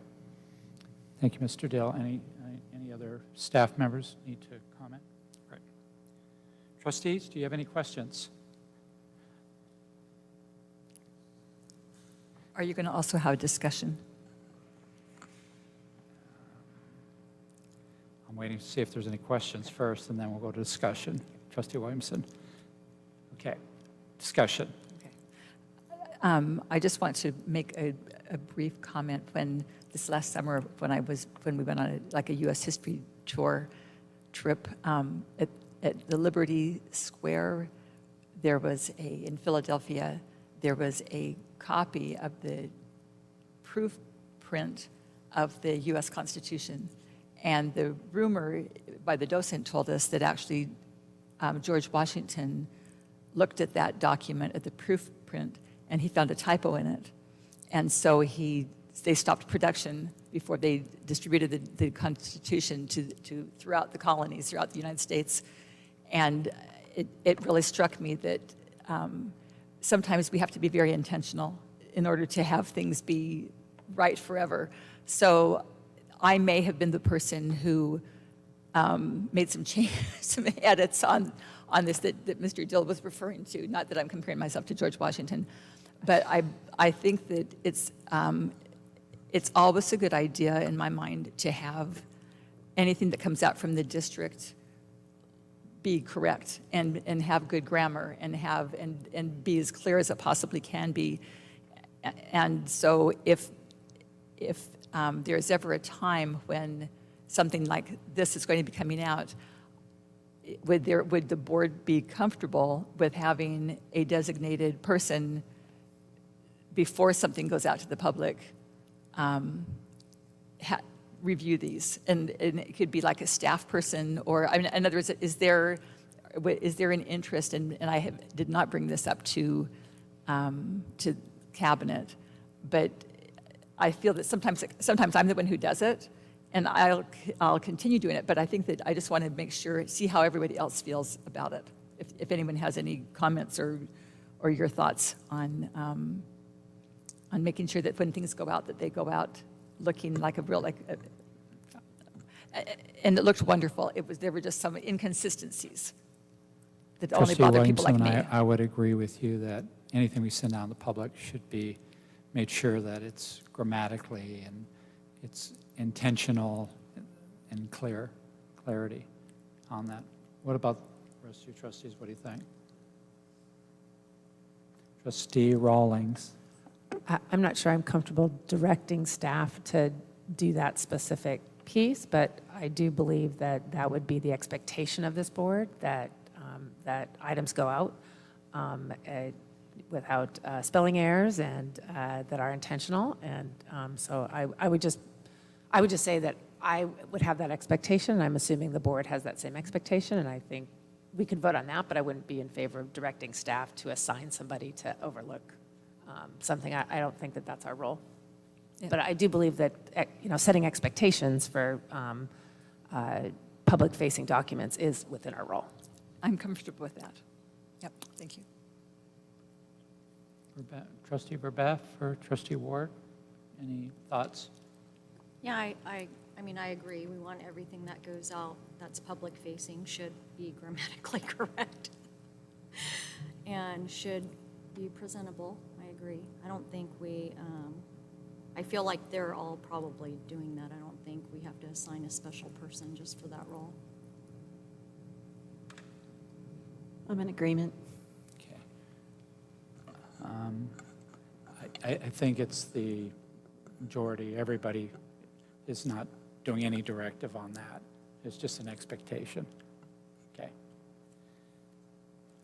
Other discussion? Thank you. Now we'll move on. Item 7.3, approval of final guaranteed maximum price for Kelly Elementary School, Phase 2.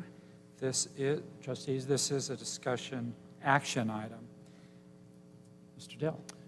Thank you. And these sometimes in the past were brought forward on the contracted services report, but we thought it was important to discuss these openly and publicly as a separate item, particularly given the large cost of our construction projects and these particular change orders. I can talk about both of them together. You'll vote individually on the next two because they're both similar, and it's also the same contractor who was awarded the same two contracts for the two schools. With Kelly and Hope, the board previously approved preliminary guaranteed maximum prices that allowed the contractor to work with the architect, do some more refining, and then put the final version out for hard bids of their subcontractors. In both cases, those bids came back higher than what the preliminary estimate was. It is typical for us to have a preliminary and then a guaranteed final guaranteed maximum price. In this case, the dollar amounts went up in both cases. It's not that we added any scope to the projects. It's really a reflection of the bidding environment that we are in right now. We are covering some of these increases with the contingency budget that has already been set aside. So we will have some offset there. And as always, once we get into construction, we're always looking for ways to provide the best value at the most competitive price. And that's the work of our staff to work with the contractor, architect, once the project gets underway, to find incremental savings along the way. But the good news is with the approval of the final guaranteed maximum price, that is the cap, unless we do change the scope of the project. So this is also based off of the contractor being able to do further investigative work at the school site. So they are essentially on the hook for any unforeseen conditions and that sort of thing. It assumes that they have had a full opportunity to evaluate the project, look at the buildings, the grounds, et cetera, and build that into the price. So this is the not to exceed amount in both of these cases.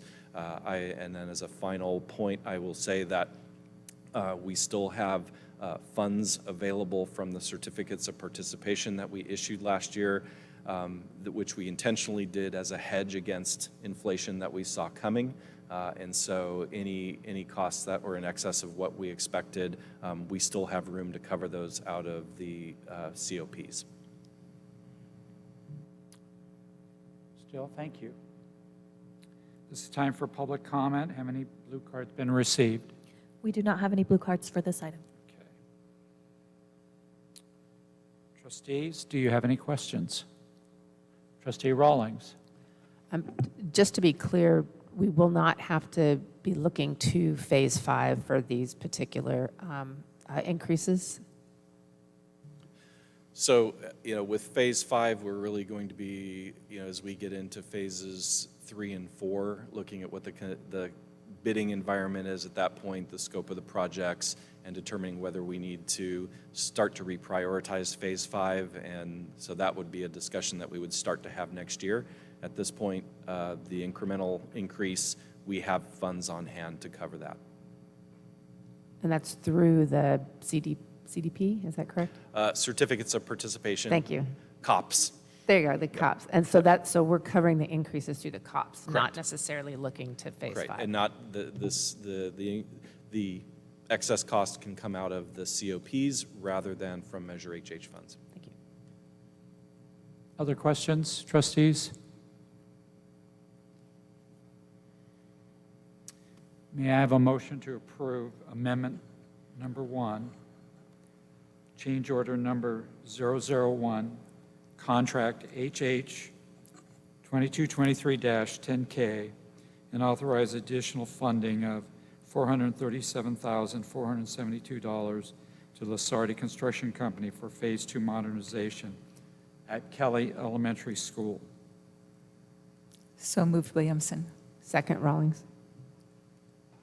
Trustee Williamson made the motion. Trustee Rawlings second the motion. Discussion. Seeing no discussion, Ms. Garcia, please call for a vote. Student Representative Headley? Yes. Trustee Williamson? Yes. Trustee Ward? Yes. Trustee Verbeff? Yes. Trustee Rawlings? Yes. Trustee Pearson? Yes. Motion passes 5-0. Thank you. We'll now move on to item 7.4, approval final guaranteed maximum price for Hope Elementary School Phase 2. Trustees, this is a discussion action item. Mr. Dill. Rinse and repeat from my last item. Okay. This is time for public comment. Have any blue cards been received? We do not have any blue cards. Trustees, do you have any questions? May I have a motion to approve amendment number 1, change order number 001, contract HH 2223-10H, and authorize additional funding of $585,479 to Lasardi Construction Company for the Phase 2 modernization at Hope Elementary School. So moved, Williamson. Who made the motion? I'm sorry. Williamson.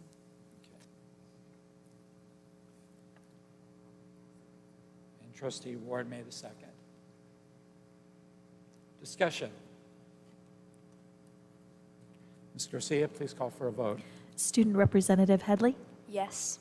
Trustee Williamson? Yes. Trustee Ward? Yes. Trustee Verbeff? Yes. Trustee Rawlings? Yes. Trustee Pearson? Yes. Motion passes 5-0. Thank you. We'll now move on to item 7.5, revision, excuse me, revision of board policies, first reading. Trustees, this is a discussion action item. I will now hand over to Dr. Churchill. Thank you, Trustee Pearson. This item was tabled at the last meeting, so carried over to tonight. 3 of the 4 policies are identical to what was listed in last month's agenda. We did make some edits to the Board Policy 6146.1, high school graduation requirements, and we noted that in the posted agenda this time. So we would this evening ask for you to approve as a first reading 3 of the 4 policies. We'd ask you to approve as a first reading and waive the second reading for the high school graduation requirements so that we can meet a timeline for some students' IEPs before the end of this school year. Thank you.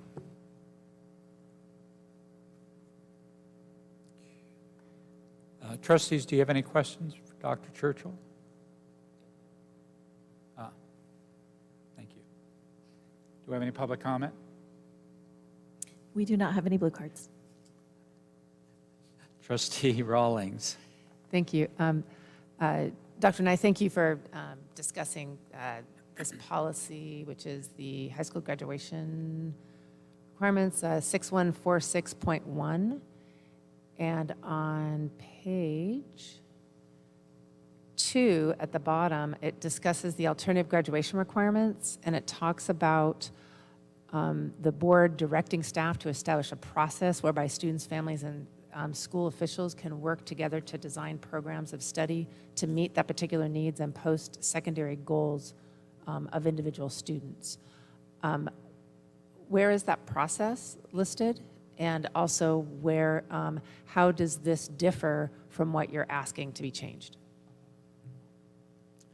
And just to be clear, because this states that you can have an individual plan, why do we need the additional language if this is saying that there could be a plan designed for individual students for graduation? The alternative graduation process is listed down below. So they talk about the differences between the regular graduation plan and the alternative graduation plan is highlighted in green, and it starts 3 courses of mathematics through at least geometry, and then it kind of highlights which mathematics courses, 1 course in visual performing arts or world language, and then it does say a signed understanding by the student and his or her parents or guardians of the alternative plan, which outlines the potential consequences on direct admission to the University of California or California State University. So that does somewhat outline a process in which a counselor is meeting with a family member and they're entering in a contract saying that they're opting out of A to G, as an example. But we could be more explicit if we get direction from the board as to list any additional information in there. And why do we need the additional language when we have the language that talks about individual graduation plans? Why do we need the additional language that's being proposed tonight? Are you talking about what additional language? What specifically? The IEP language? All the way down at the special bottom? education language?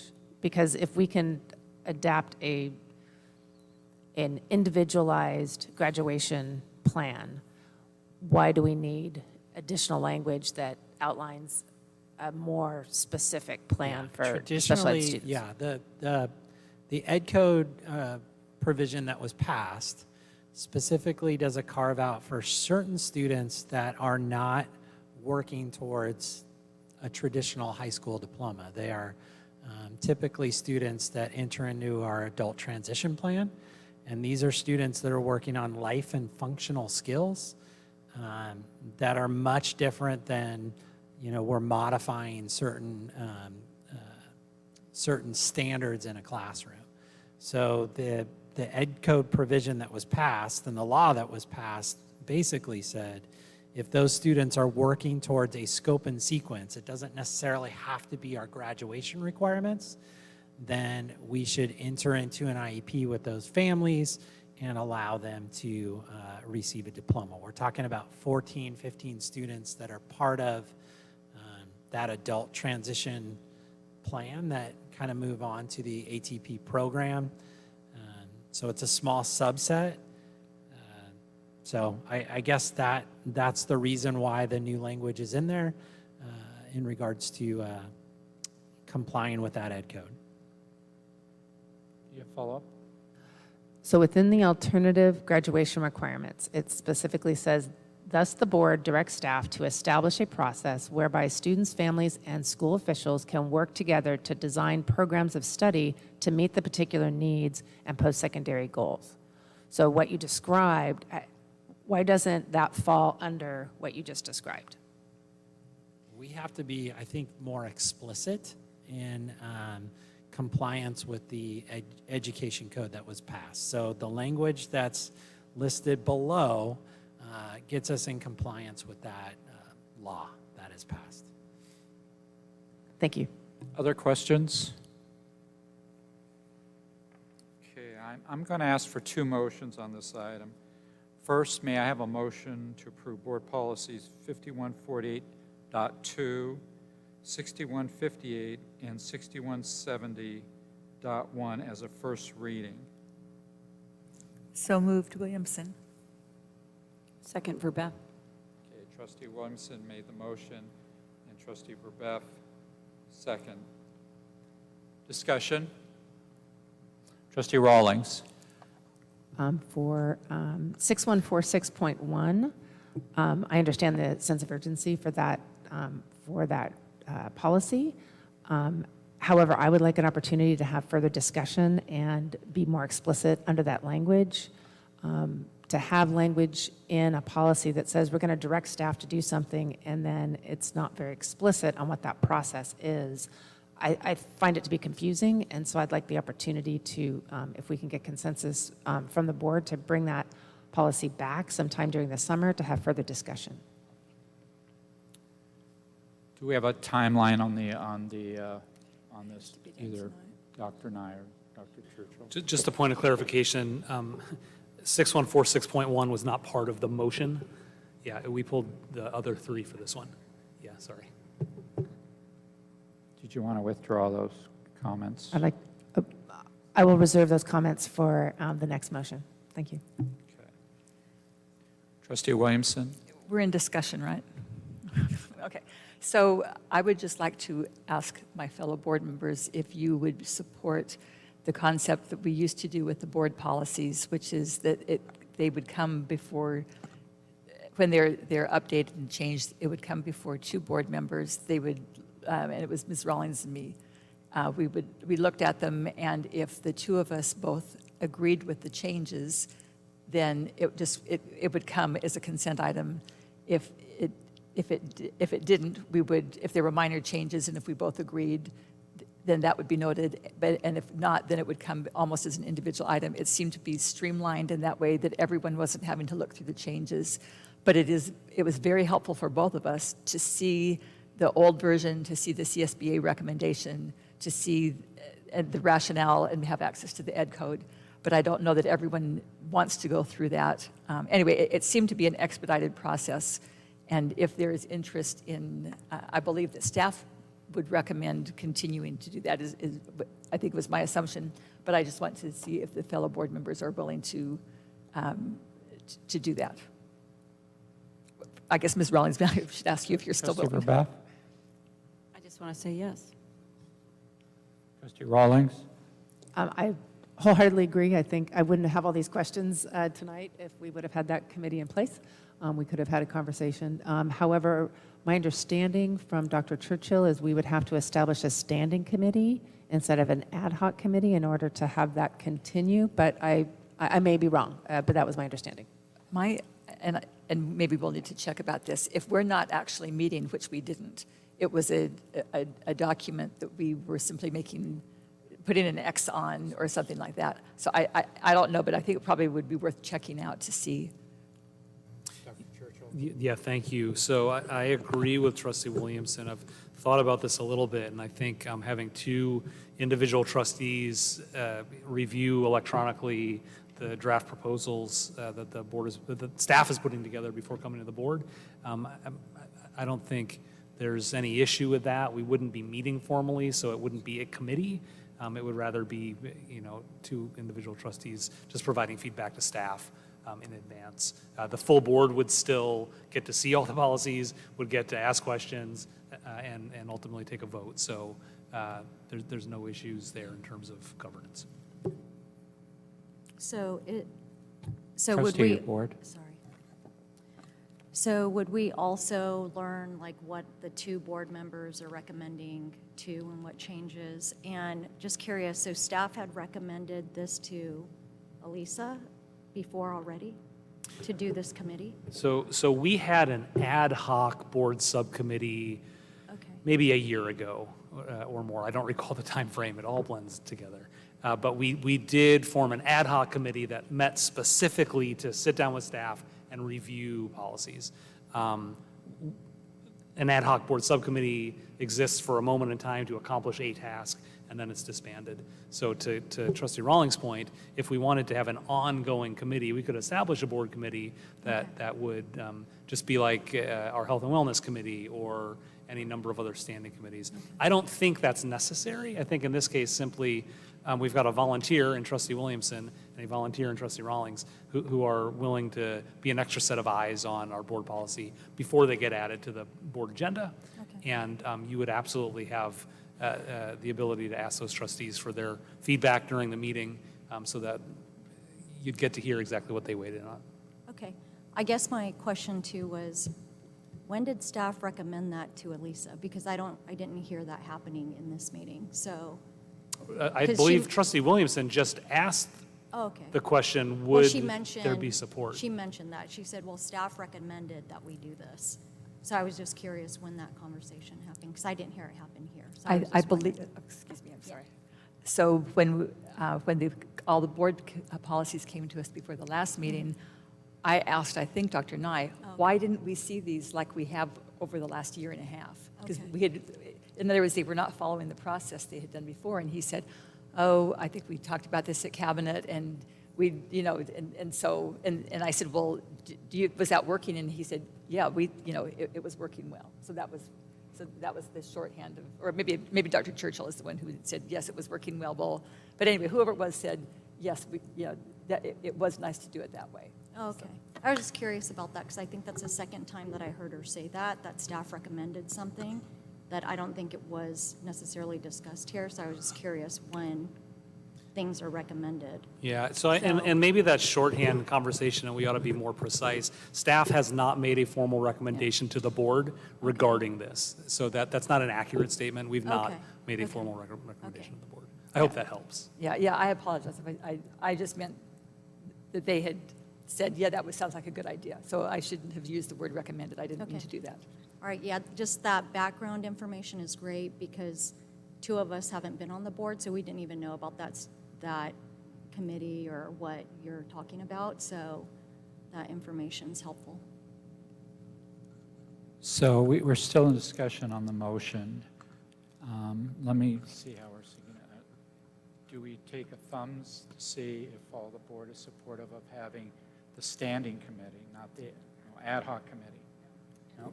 We're not asking for a committee. It's simply, is the board comfortable with trustee Williamson and trustee Rawlings be an extra set of eyes to provide feedback? Let me ask the board first. Is everybody comfortable with that? Yeah, I'm comfortable as long as any changes that are made are also shared. So I want to know what's being discussed. Okay, so that's an understanding to our great volunteers right here who are going to have fun reviewing policy and doing that. So do we get thumbs just to memorialize this to do that? And then we're back to the motion, on the discussion on the motion. Any further discussion on the motion? Ms. Garcia? Student Representative Headley? Yes. Trustee Williamson? Yes. Trustee Ward? Yes. Trustee Verbeff? Yes. Trustee Rawlings? Yes. Trustee Pearson? Yes. Motion passes 5-0. Thank you. Next, may I have a motion to approve Board Policy 6146.1 as a first reading and waive the second reading?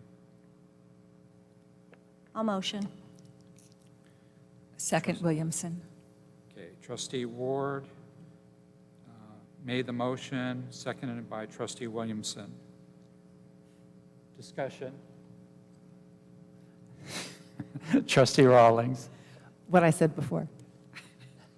I'll defer to Dr. Nye when you might want to bring that back for additional discussion if they approve it as a second reading tonight. Yeah, I think we could certainly bring it back over the summer, or certainly August, September timeline for sure.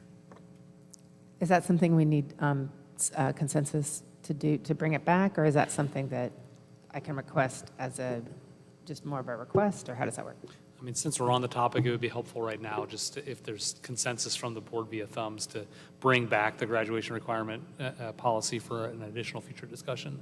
That'd be helpful for staff to know that there's consensus to do so. Trustee Williamson? I would request that, Ms. Rawlings, that you meet with Dr. Nye before it comes back, and that you sit down and actually go specifically where you see the redundancy. In other words, because I think it's difficult for me to follow exactly what it was that you were trying to do. So if you could meet with him before it comes back, that would be helpful to me. And I just had a thought. Would it be possible for us to since we are going to do, kind of informally review these things, would it be possible for you and I to kind of go over the policies and then bring back our thoughts, not necessarily recommendation, but thoughts on the policy? Or just speak with Dr. Nye and then bring it back? I think in light of our just recent conversation, that I'd be more comfortable if you would just meet with him, and then we could all hear the input at the same time. I think. Okay, that's fine. Yeah. Right, so you're Trustee meeting with them Ward? alone, or you're Right, both no. meeting? 'Cause I The- thought we decided that you were both going to informally meet to go over it. Not this particular one. This is it because what I had requested is that I understand the urgency of passing this policy tonight and waive the second reading. However, I do believe that there are some, that there could be some more concise language in the process that is indicated in the policy, and I'd like the board to have a further discussion on that. And so what Trustee Williamson is recommending is that I meet with Dr. Nye to have further discussion on where I would believe there could be some more concise language. So any other policies that come forward prior to the board meeting of a first reading, that would go, Trustee Williamson and I would review those first, kind of say, yes, we think this is good, or no, this doesn't follow our current practice. Why don't we change it up a bit before it comes back to the board, and then have the discussion with the full board. So for future policy. For future policy, this one particular is a little bit different, because again, I'm saying, I'll go ahead and vote in favor of it, do the urgency, but I'd like us to have a second review on pieces that aren't as urgent. Okay, does that make sense? Yeah, Okay. but we're saying that we're motioning to vote. Right. What I'm without a asking for is second reading. consensus to bring it back in August. Okay. That's what I'm asking for now. So let me ask just a clarifying question. May need some help from staff here. If we don't vote now for this, everything just stays the same right now, policy-wise. So any of the students that are on IEPs I think it's from don't get this year. Yeah, the Ed Code specifically says that, for this narrow subset of students, the incoming 10th graders, we have to hold IEPs for those students. I think there's about 9 of them prior to the start of next school year in order to write it into their IEP that they'd be working towards a diploma. So that's the urgency of this particular board policy, and that's why staff's recommendation is to waive the second reading in this case, with the understanding that we could always implement that and then bring the entire policy back for further discussion at a later time. And that's what my request is. Trustee Rawlings, go ahead. That's my request, is to bring it back in August. Yeah, my only concern was that this wouldn't affect any kids, any students that would be graduating this year. That was my only concern. If it passes, no. Okay.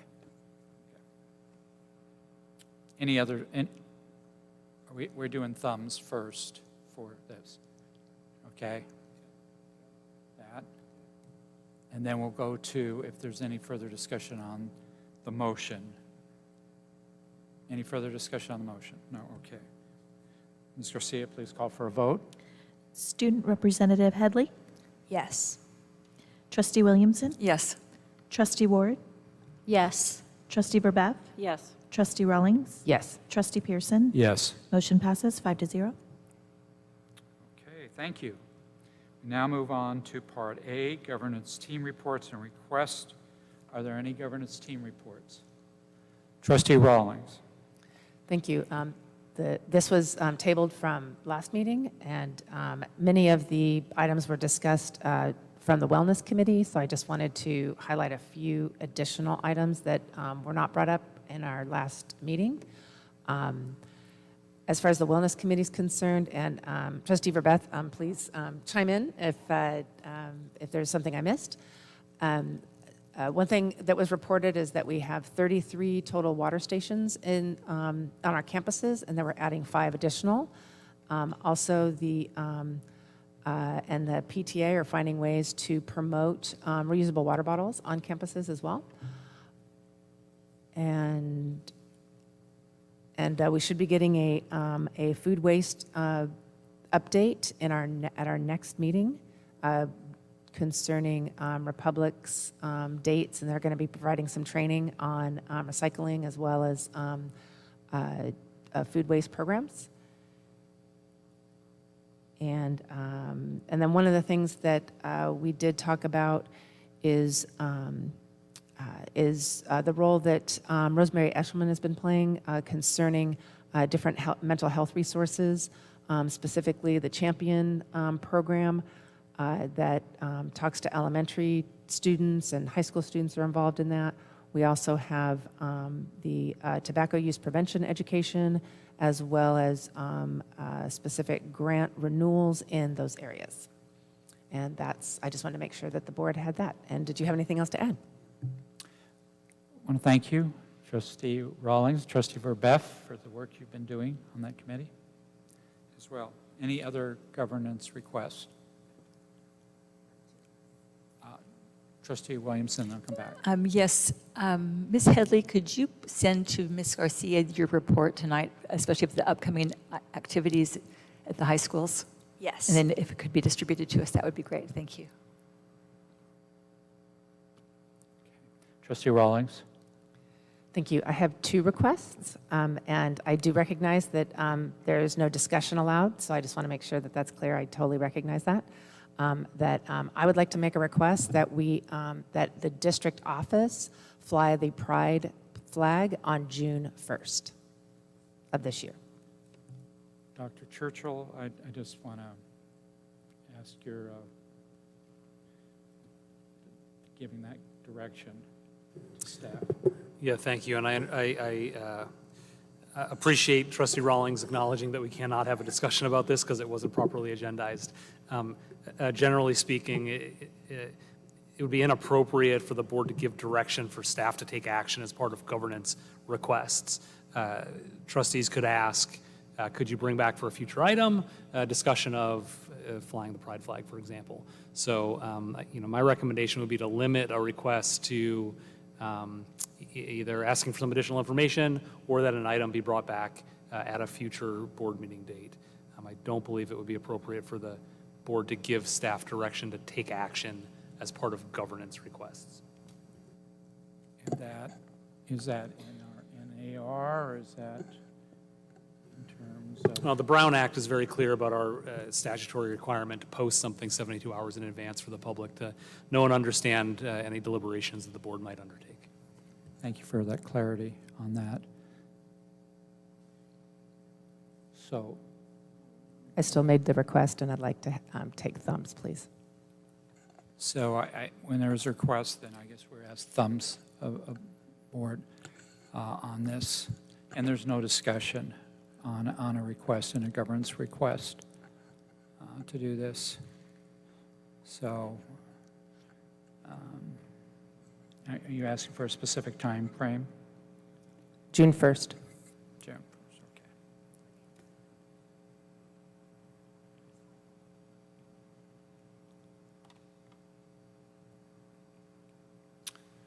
We're going to have to do thumbs on this piece. Request, do this. And this is for discussion to be agendized.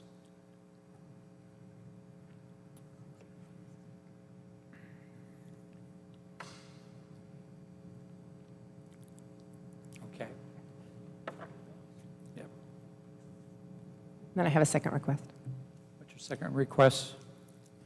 I'd like to request that staff bring back, or that we agendize, that staff agendize over the summer an agenda item to create a policy and/or process to address different requests for use of our flagpoles for flying flags. For flying different types of flags. That there would be a process that we would go through for different requests like that.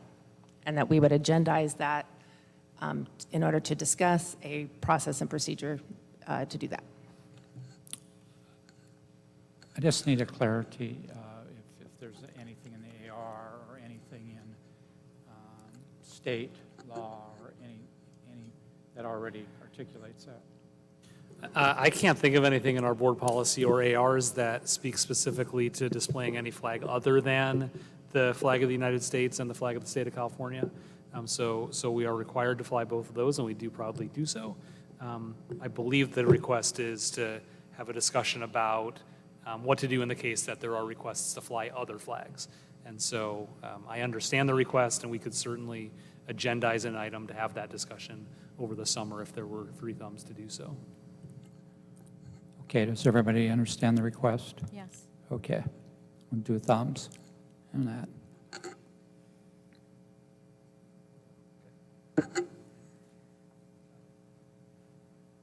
Any other requests, trustees? Okay, we don't have any more.